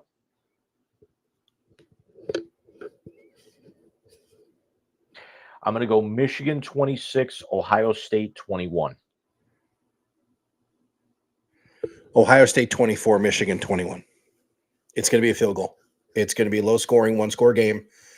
And I think they hit a field goal late and get a stop, and that's how this game ends. This is not a 40 to 50-point offense Ohio State has. Nor Not with anymore. Michigan. Now, both Nor is of Michigan. these teams are capable, but the difference is these are like not only are they two best offenses in the country, half of these guys suiting up tomorrow are going to be playing on Sunday within the next 18 months. Agreed. So, yeah, I have the Buckeyes by a field goal. You have Michigan by just short of a touchdown. Listen, tomorrow's going to be a lot of fun. For one of us, at least. Yeah. Yeah, although I'm not going to be easy to live with if they pull this out next Saturday when we do our conference championship episode and whatnot. Yeah, because there's also a lot more on the line than the college football playoff, if you think about it. Yeah, because I got to listen to your mouth if not. There's 3 for 3 on bragging rights on the line on this show. Yeah, that's true. So, Jim, I just want to hit on the CFP real quick, and then we can talk a little bit about yesterday. I said it last week. I'll say it again this week, and they just said it on halftime of the Penn State game. The one woman reporter on there, and she's, by the way, this isn't a shot because she's female. This is a shot because I don't like her take. She said the college football playoff was not made to leave an undefeated conference champion out. I disagree. It has been proven time and time again that they are going to put a blue blood in or a team that passes the quote unquote eye test to this playoff. If what happens, and I think if we have a repeat of 2 years ago next week in Atlanta, I honestly believe an undefeated conference champion is going to be left out. With every fiber of my being. I firmly believe that if Georgia folds like a tent, like they did 2 years ago to make sure Alabama got in the playoff so they could play them in a championship game, the winner of tomorrow's big game between Ohio State and Michigan will be the number 1 seed going into the playoff. But the other reason I don't like that analogy that I'm using is that Texas is going to win the Big 12, be a one-loss conference champion, and have beaten Alabama and won't get in. This is actually where 6 or 8 would have been perfect because the 12 I cannot wait for. We've actually had the conversation like before. It's been, okay, somebody's going to get left out, but now you're going to have 3 or 4 teams that could make the argument that they deserve to get in. So you're going to have a Texas at 1 loss who beat Alabama to get in. If Alabama wins, it bolsters it. If Alabama beats Georgia next week and holds serve tomorrow in the Iron Bowl, it's going to make Texas's case that much stronger if there was an expanded field. Washington is basically win and they're in. It's something that even if Oregon, if you got Oregon to clip Washington next week out in Las Vegas, then you're not going to have an undefeated team at that particular point, but you're still going to have the 2 best teams in the best conference in the country. One of them's not going to get in. Potentially both of them are not going to get in. So somebody's going to get shut out here that really is probably going to be more deserving than, Alabama or Georgia. And I would actually, unfortunately here, I do tend to agree that if Alabama does beat Georgia next week, I don't see how you can make the case not to put both of them in because Alabama would have beaten Georgia to snap that winning streak, but they're the 2-time defending champion. And then Alabama winning the SEC as beating the number 1 team in the country and still only having 1 loss, albeit it was a bad loss. But I think your loser tomorrow is basically out. I think your Ohio State and Michigan loser is out. I think they're out as well. I don't see a scenario unless so many different dominoes fall that there's too many teams in front of them with better resumes where you get both of those teams in like you did last year. There's not many teams with better resumes. Let's start there. There's not. Really, the only teams with better resumes would be Oregon if they beat Washington, Washington if they win out, and Texas. If you're going to put Alabama's entire season on one win, that's wonderful. Let's talk about something else. The two weakest strength of schedules in the top 15 in college football right now is Michigan and Georgia. So Georgia gets its only real test against Bama, and if they lose, even if they roll over like they did 2 years ago, because everybody knows they rolled the fuck over, because everybody knew both them and Bama were getting in the playoff. I think Georgia's got to go, and it's not going to happen. But then the committee turns into no better than a BC fucking S, because Florida State I think is going to win tomorrow. Although Florida looks like they could win it. And I think they're going to beat Louisville.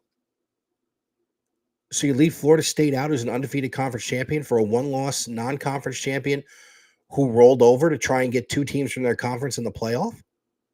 And that's definitely something that the committee would take into consideration when looking at that.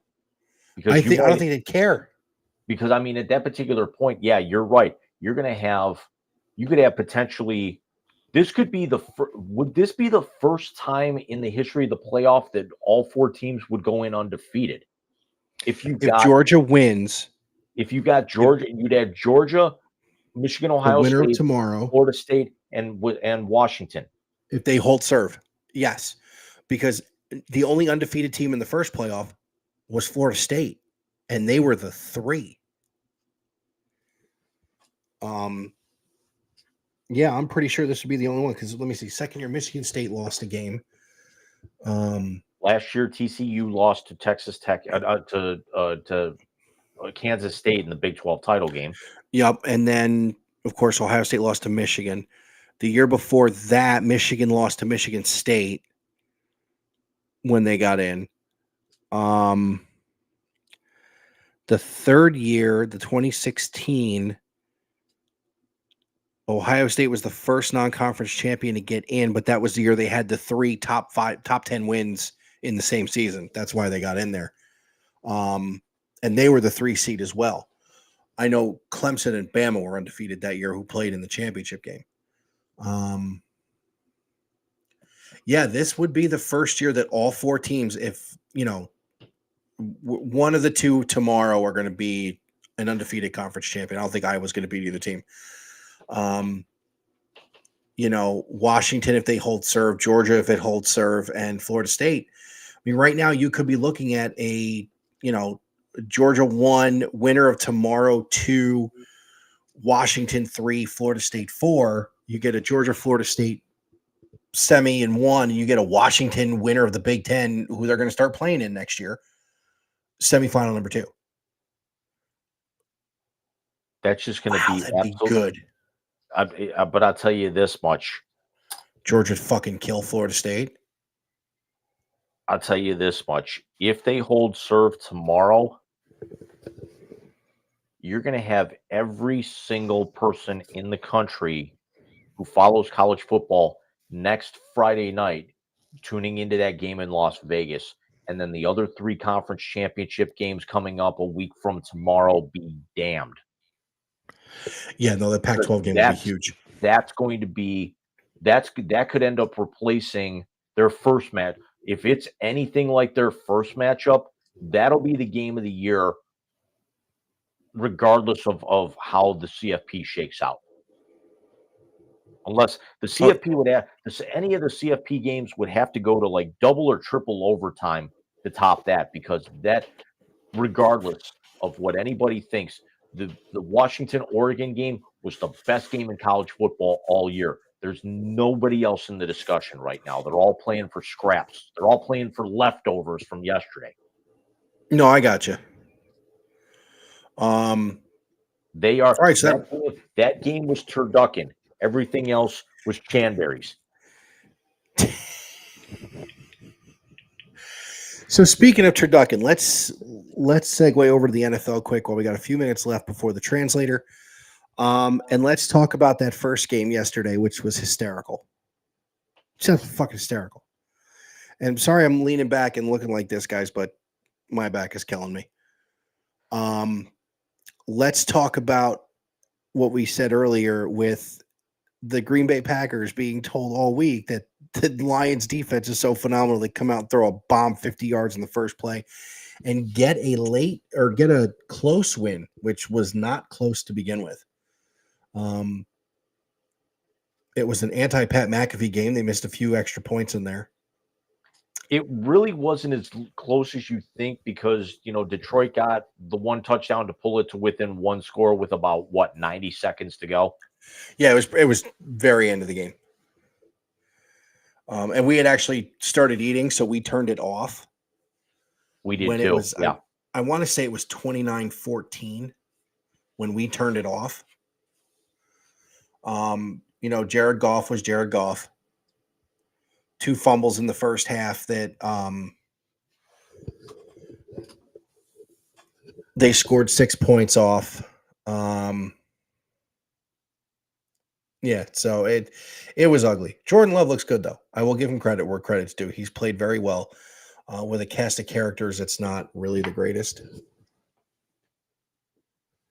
And then we actually had Dallas run their unbelievable number of stats that they have not trailed at home at all this year.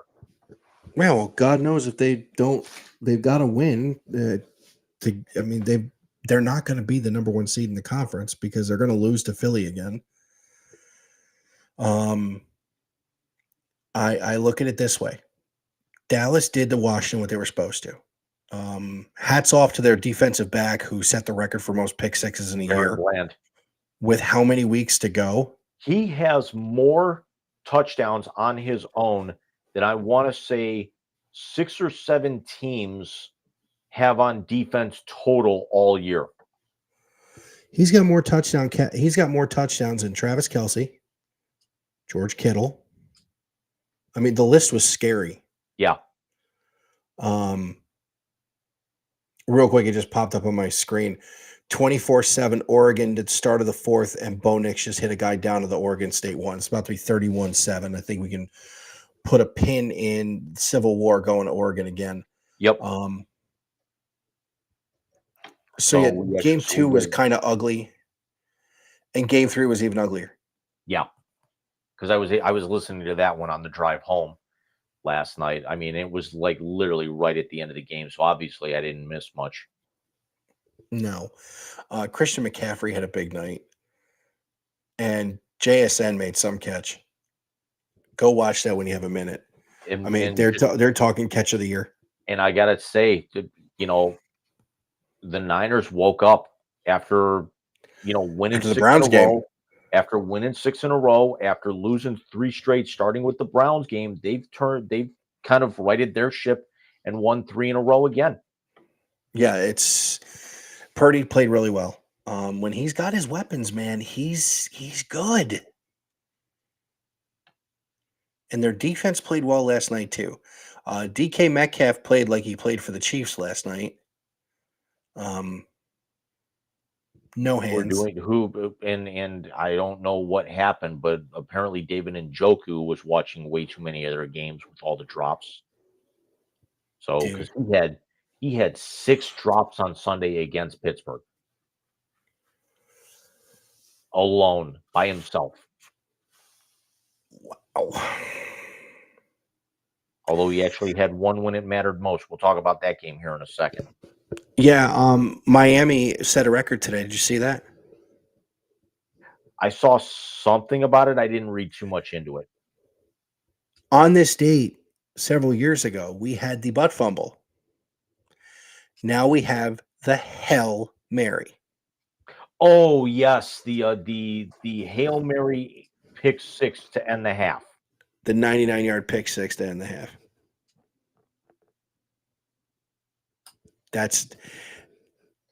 The Jets are a shit show because their O-line has never been it should never why did they draft defense? Let me pose this question to you because this question's starting to get a little bit of traction here. On the off chance that Aaron Rodgers does find a way to play by the end of the year, should the NFL step in and fine them draft picks for lying about the extent of the injury? No. Because if they have the medicals that show that it was an actual tear in the Achilles, they never said if it was a total tear or a partial tear. So let's start there. Because a partial tear, you can come back from a lot quicker than a full tear. And that's in anything, elbow, knee ligament. That's the first thing. Second thing, we don't know what he has paid for to help in his recovery, which the NFL has no say in that. Like I made the joke about him sleeping in the hyperbaric chamber. We don't know that he's not doing that. Do I think with the way the Jets are, he should come back this year? Fuck no. Let them fall on their fucking face and draft the top offensive lineman and go spend all your money on offensive line next season. Hell, they might actually just be better off just drafting a quarterback because he's going to be 40 years old coming off an ACL with a shit offensive lineman. Which coming off the Achilles. Yeah, he's just going to get. You get those two mixed up all the time. By the way, next year anyway. Yeah, you get those two mixed up all the time. The ACL and the Achilles. Achilles. Greek hero Achilles. Because you put on Facebook, oh, OBJ tore his Achilles. No, he tore his ACL. And the Browns were better without him. Did I say that? They kind of were. Because Baker didn't have to worry about throwing a ball to somebody. He just threw the guy who was open. Yeah, and then he actually ended up, blowing it out and still won a Super Bowl. Dude, and that was sad in that Super Bowl when he did that. He was well on his way. That game was on its way to being a blowout, and he was on his way to walking away with the MVP when that happened. Oh yeah. So let's go to the said Browns game that you had mentioned, and let me say that I have since watched the videos. I have since listened to the some of the audio. My God, was it good to hear Jim Donovan's voice again. Smashing the guitar, being the dog pound captain. Also, let's not forget that the Dark Knight himself was also on crutches coming out of the tunnel to get the place fired up right before Jimmy came out. Great. So Jimmy smashing the guitar, then the video of like him coming back up, Nathan Zagura, called the first 3 or 4 plays of the game. Jimmy stepped right back in. It's like he didn't lose a step. He actually had to step away after only calling a play or 2. He was getting so emotional from the fans just right down below him, just screaming. I got emotional. I cried listening to a football game. Well, we talked about this when he went out, and it's because it's the soundtrack of our youth that we also know is not going to be with us for much longer. And I don't mean that as here's something wrong with it. I mean, retirement comes right for these guys. I mean, I want to see 63 or 64 years old. Jimmy's been there for forever.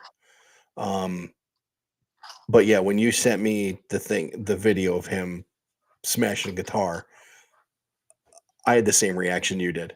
And of course, Stefanski giving him the game ball. I still want to know what he said. I kind of don't, because that's their thing.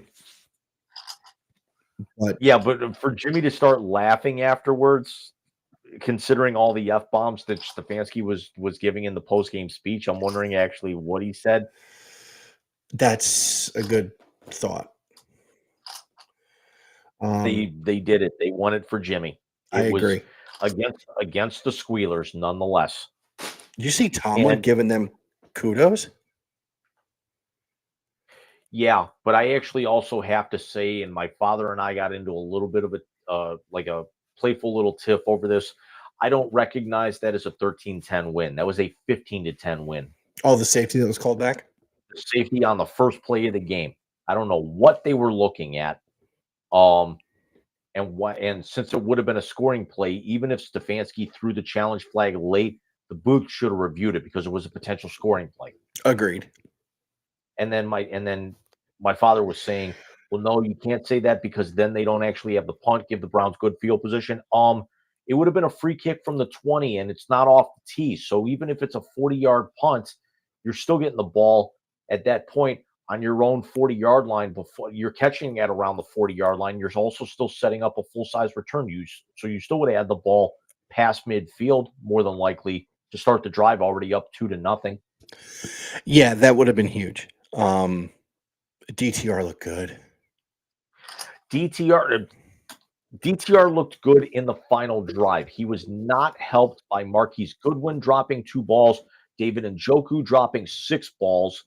And I was screaming at the TV, and you probably saw me put it out on Threads, and Twitter as well. Throw the ball past 8 fucking yards. That was bad. It was way too much flat and underneath. They did not throw the ball downfield until that final drive.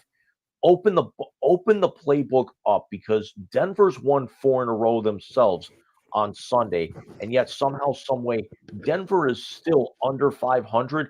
The Browns are 7-3, going across the country, winning games against 2 division opponents, walk-offs back-to-back weeks, and they're now only a game. They're only a half game behind the Ravens for the AFC North lead, where Denver's still got to scratch and claw to get a to get back into the wild card spot. And how Denver is a favorite in this game is beyond me. But open up the offensive playbook a little bit. Let him throw the ball down the field, especially in that thin, cold air that you're going to have Sunday. Well, Denver's a favorite because it's in Denver, number one, and they're a hot team, and it's DTR, not Bill Cosby under center. So that's why Denver's the favorite. I think the Browns will win, just because I think Myles Garrett's going to beat the snot out of Russell Wilson. Yes. Going to make him wish he was playing second base for the Rangers or the Yankees. Because Denver's got a real suspect offensive line right now.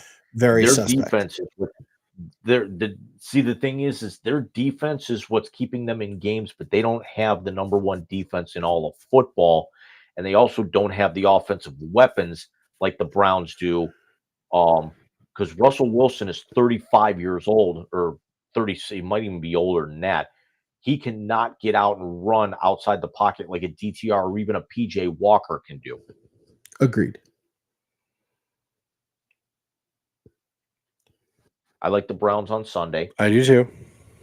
If they lose, it is going to be a very, very cold day in hell because of, first day back after 4 days off on the holiday. Mm-hmm. And that's what we get to wake up to. Well, I'm working tomorrow, so. Still need to call your boss. My boss, the giant Georgia fan, who already knows I'm leaving there at 11 o'clock. Schedule you until 4. Bite it. Take the map of the Big Ten and bite it. That's what she said.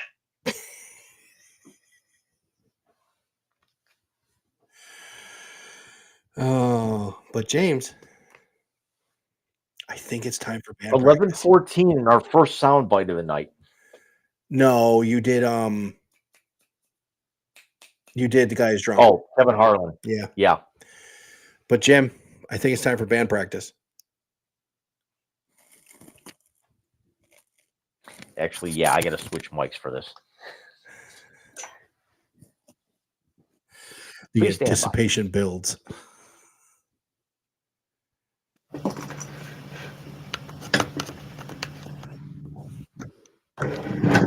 Do not fall.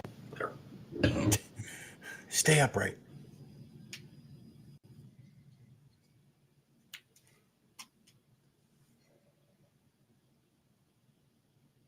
Would you shut up? Just push the button already? No! God! No! God, please, no! No! No! No! It's the YZ Translator on the Wise Guys Sports Show. I'm forever clean. Did you see Willie's face when you played that last week? Oh yes. Oh yes, I did. So, ladies and gentlemen, it's the last segment of every show we do here on the Wise Guy Sports Show. It is the YZ Translator, that moment when James and I give each other multiple entities inside or outside of sports, and we think of the first thing that comes to mind. Now, last week, we had Brother Willie on the show, and we gave him Josh McDaniels, which brought us a comparison to the Hamburglar and Matt Patricia being Grimace. So And we also gave him Jimbo Fisher, and he tried to actually repeat his answer. he didn't try, he did. That was the equivalent of putting C on the Scantron page all the way down. A B C A B A B. Yeah, but you know what the thing is? He was right. So usually I start the YZ Translator off, and I'm going to start it again. I'm going to say, Jim, your first name in the YZ Translator. I'm going to make this a good one for you.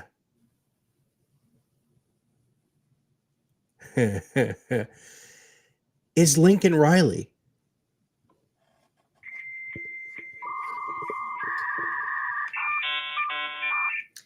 Talk about someone who just a couple of years ago was primed to be playing on Sunday and yet won't even be playing next weekend.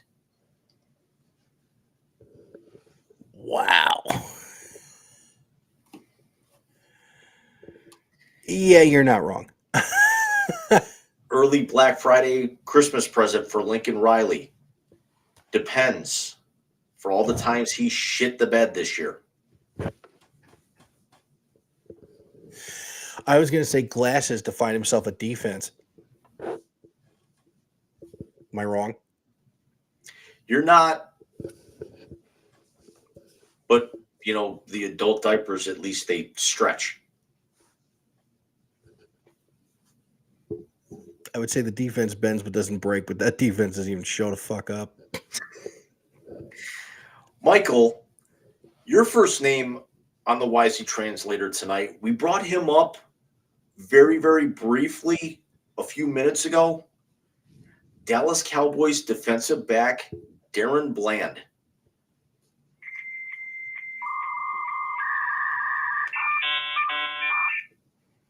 Fucking impressive. Just straight fucking impressive. Especially when you have Diggs on the other side, who they just don't throw the ball to. Dallas's defense has made massive strides this year. They will be a wild card team. I don't think anybody's beaten Philly in the NFC at all. But he has been phenomenal. So that was fucking impressive what I saw last night. If he was on offense, he would have been like in the top 10 in scoring or something, I read. Something like that. Well, James, your second and final entry into the YZ Translator. We're going to leave college football and we're going to go to the NBA.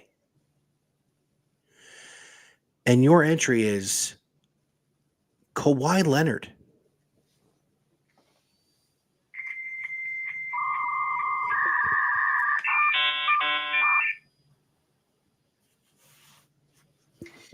You don't live in Cleveland.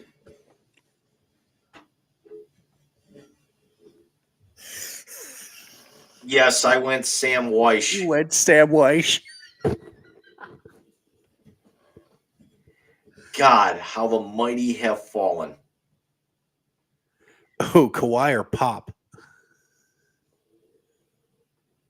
Jim Everett. I almost said it, you son of a bitch.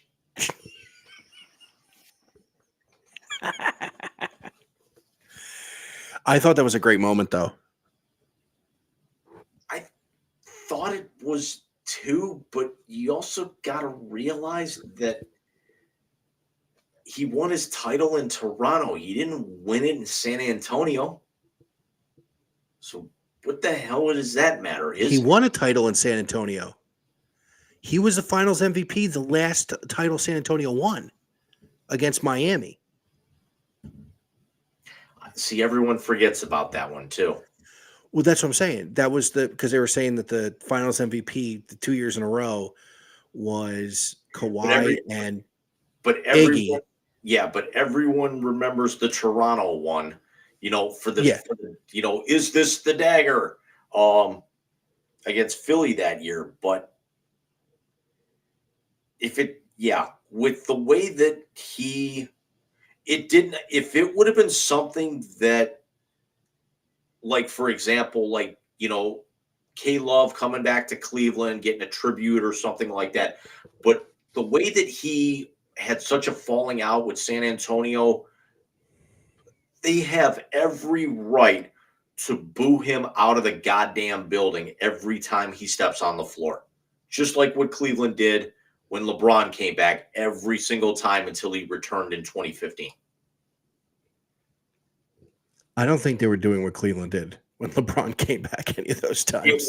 It wasn't as virile and as violent, but it's the same analogy. Yeah. No, I understand. All right, who you got for me going into the end? Michael, we talked about him on the phone earlier this week, and I know you've seen the clip. Your second and final name on the Wisey translator tonight, Shaka Smart.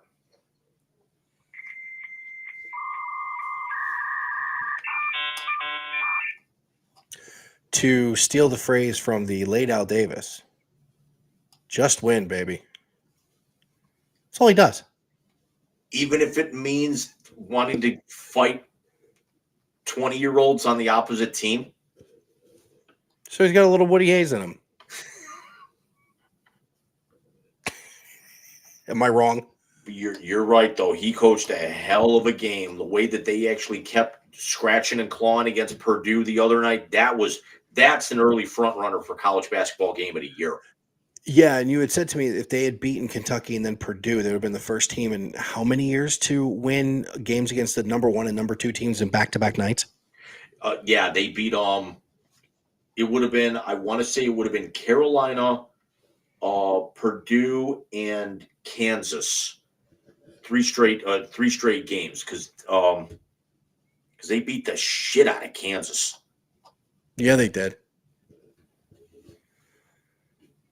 And just think of that, lineup. You've got, you would have been beating Bill Self and Matt Painter on consecutive days. But that's actually that's just how great Zach Edey is going to be. And now I actually see now I see why Zach Edey came back for his senior season. Yeah, they're good. I think they're going to end up being a 1 seed in the tournament and have a chance at winning this whole damn thing. Did Gene Katie ever win a title? No. Okay. I don't think Purdue's ever won a national championship. I know Illinois won one, but I don't think Purdue ever did. I also don't even know if Gene Katie ever made a Final Four. I'd have to look that up for in time for next week. But I also don't think that Edey wanted his last college memory before he headed to the draft being, a 1 seed losing to Fairleigh Dickinson the way that they did last year. Oh, no, I agree.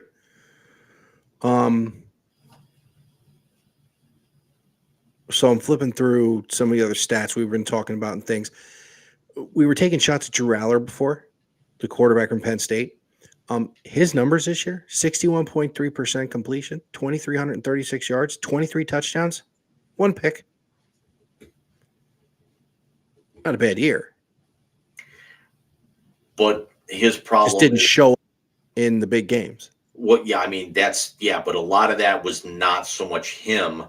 It's the guy who's calling his plays who has never won against a top 10 team in the, 7 or 8 years he's been there. I'm trying to think how long he's been there. Was 15 his first year or 16? It was 15 because 14 was the year that Ohio State had the walk-off sack when Bosa ran the running back into Christian Hackenberg. The next year was his first year, and the year after that's when he beat them in Happy Valley in the whiteout. So, yeah, 8 years. That's his only win against top 10 teams, isn't it? Yeah. Jesus Christ. So, James, next week, of course, we're going to have our show during conference championship games. We'll have the Pac-12 game is on Friday. Saturday the 2nd, or Saturday the 2nd. First is Friday. I was told there would be no maths. There was no maths. This is a calendar. But there's counting. Oh, it's true. So next Saturday the 2nd, we will be live during the Big Ten championship game. It will be right after the SEC and the Big 12 games get over. The ACC game, I think, is going on at the same time as the Big Ten game, which will lead us into Selection Sunday. We will see what happens, how everything shakes out. As of right now, are all matchups except for the Big Ten figured out now? Pretty much.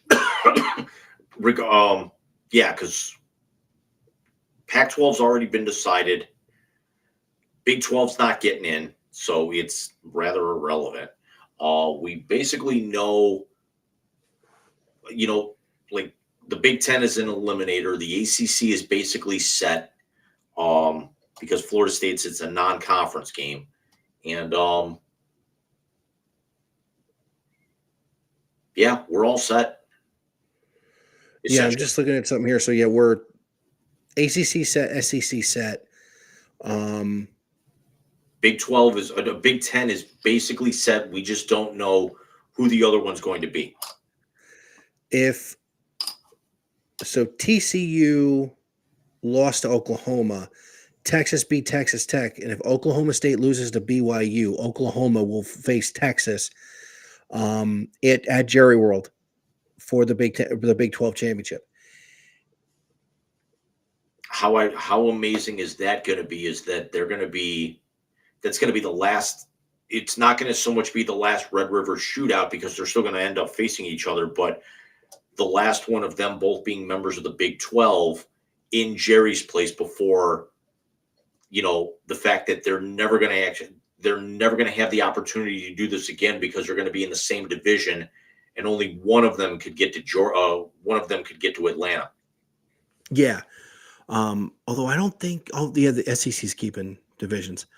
And of course, we'll know by 4:00 tomorrow afternoon who's going to play against Iowa on Saturday the 2nd for the Big Ten championship. By the way, just a little shout out. Penis. Huh? Before the Big Ten turns into a penis. Yes. Just a little shout out. Miami of Ohio is playing for the MAC championship. We almost forgot something. What did we almost forget? We got shout outs tonight. We do have shout outs tonight. Jim, you start.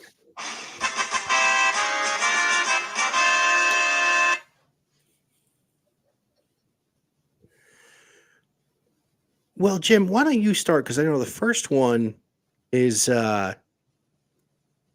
and dear to both our hearts, but a lot closer to yours. Shout out to my best friend, Adam, turning 45 today. Friendsgiving will be tomorrow. Was going to come with me on Wednesday night, and then I think he said he's smoking 3 turkeys for tomorrow. I think one of them is Cajun. Dude. Yeah. I'm going to be there by 2, which means I think I'm actually going to try and sleep in my new chair for the first time tonight. My back can't handle another night in the chair. My shout out is to my dad, who on Tuesday turned 70 years young.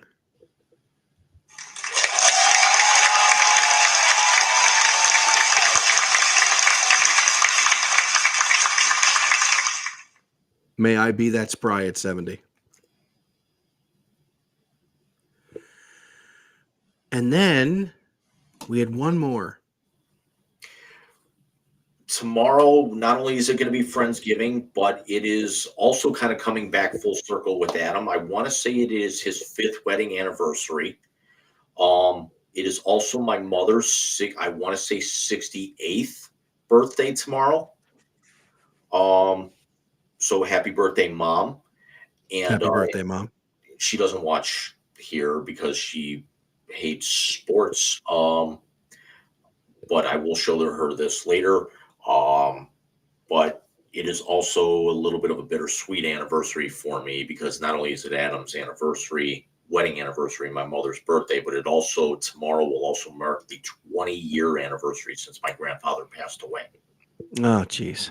Just after midnight too. I still technically think he passed away on the 24th. So this way I don't want to share Mom's birthday with that day. No, I don't blame you one bit.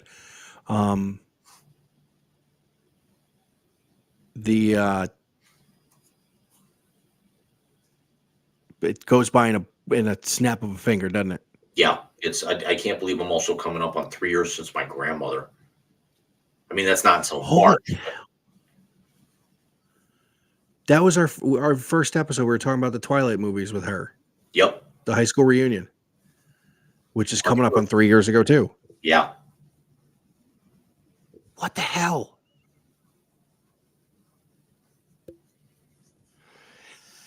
So we alluded to this earlier. We got 3 shows left in the year of 2023. So next week on the 2nd, we will dive into the conference championships and what we think the CFP is going to shake out to be when we're on the air. We're also going to have a little bit of an interactive type graphic. So Mike's going to give his scenario. I'm going to have mine. So we're actually going to spend a little bit of time. We're going to have a little bit of fun with that next week. The 9th will also be on Saturday at 9 p.m. And the 16th of December will be our final show of the year. It'll be our year-end show like we did last year, which is really nothing but hilarity and clips that Jim has decided to make me laugh at. And yeah, that'll be a free-for-all because I don't even think that might actually be the Wise Ass Sports Show Part 2. Yeah, I think the Wise Ass Sports Network will ride again in the final one. But then we get into calendar 2024. And the first episode in January. The last year of this show, because if things shake out at the end of 2024, we're all going to be in jail. But we'll save that for the Wiseies. Yes, we will. Speaking of, the beginning of January 2024 will be the 2nd annual Wiseies, as the Wise Guys will take their year in sports and hand out their awards. And we'll tease it now. Sometimes may be good, sometimes may be shit. Which will be the motto on what we are going to call the Wise Guys Hall of Fame, where we will induct our first inductee in January at the Wiseies. My wife has designed the graphic for it. It's a true family affair. We already have finalists. We already know who it is. We already have finalists. Somebody may be stuffing the ballot box. I'm not going to say who.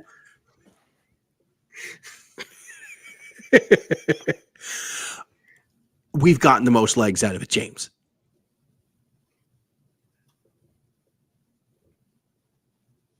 Oh, God, I had something for this.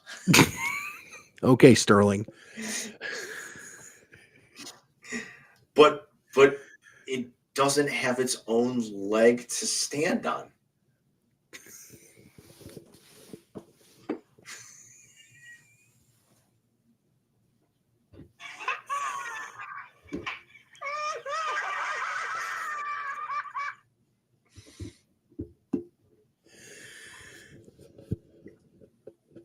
I got nothing.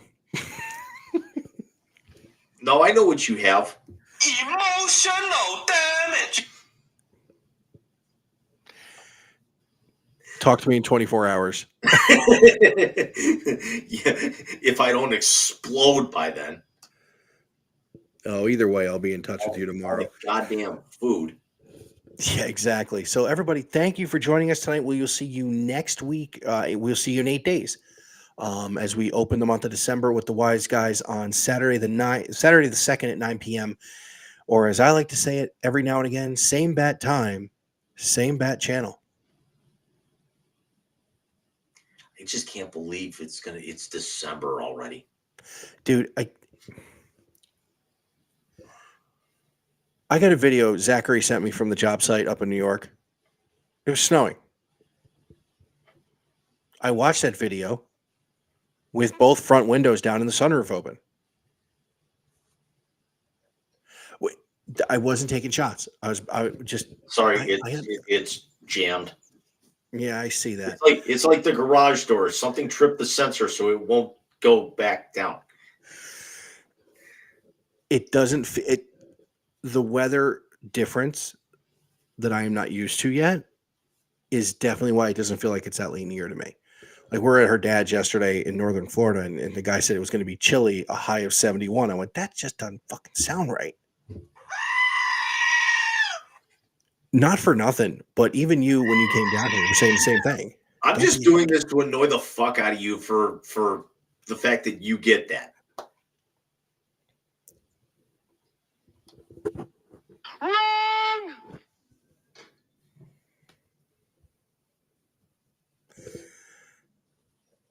Don't hate. You do it.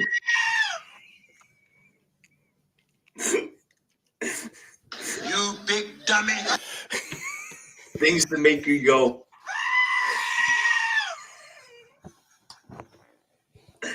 Oh, that could be a new segment.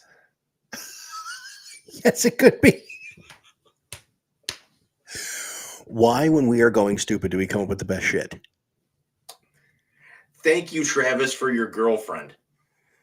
Amen. God. You did see the Joni Loves Chachi thing from Dodgeball, right? Travis brings us that, and Jason's putting his kids in garbage cans. Did you see that one?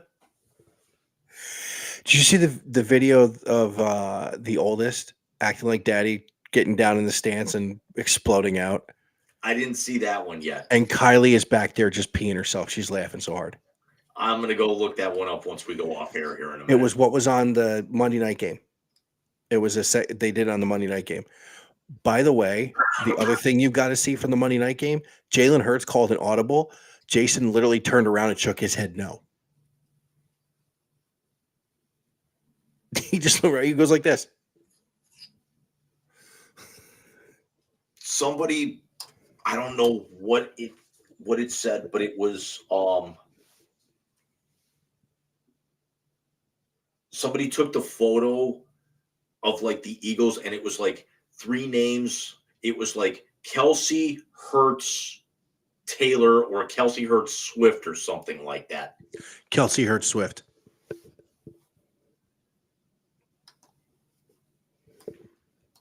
Yeah. Winning at life. Basically. Texas has gone final. They have clinched their spot in the Big 12 championship game, which means Oklahoma State just has to lose tomorrow, and it's Oklahoma in the championship game. It's Red River in Dallas. That's where it is everywhere. Well, no, it's at the Cotton Bowl. State Fair. Not even Cotton Bowl. It's at State Fair, Red River. So we will see you guys next Saturday. We'll have a lot of college football to talk about again. We'll also have, who knows? We've already had one big domino drop in Major League Baseball. We may have some that stuff to talk about too. We're going to have some of that. We'll actually incorporate because now I think the in-season stuff is going to be the in-season tournament crap is going to be wrapping up here a little bit with at least with pool play. We'll talk a little. We'll probably talk a little NHL. We'll look into some college basketball now that all the preseason tournaments are starting to wrap up here a little bit. I think the preseason NIT just kicked off yesterday. The Maui just finished up yesterday. So we got a full slate coming at you guys next week. Sounds like fun, man. Here's Well, to a hell of a weekend. For my co-host, Mike Martinez, everyone have yourself a great night. Hopefully you had yourself a great Thanksgiving. Happy birthday to everyone we mentioned earlier. And go stuff your face for 2 more days. Oh, and go Bucks.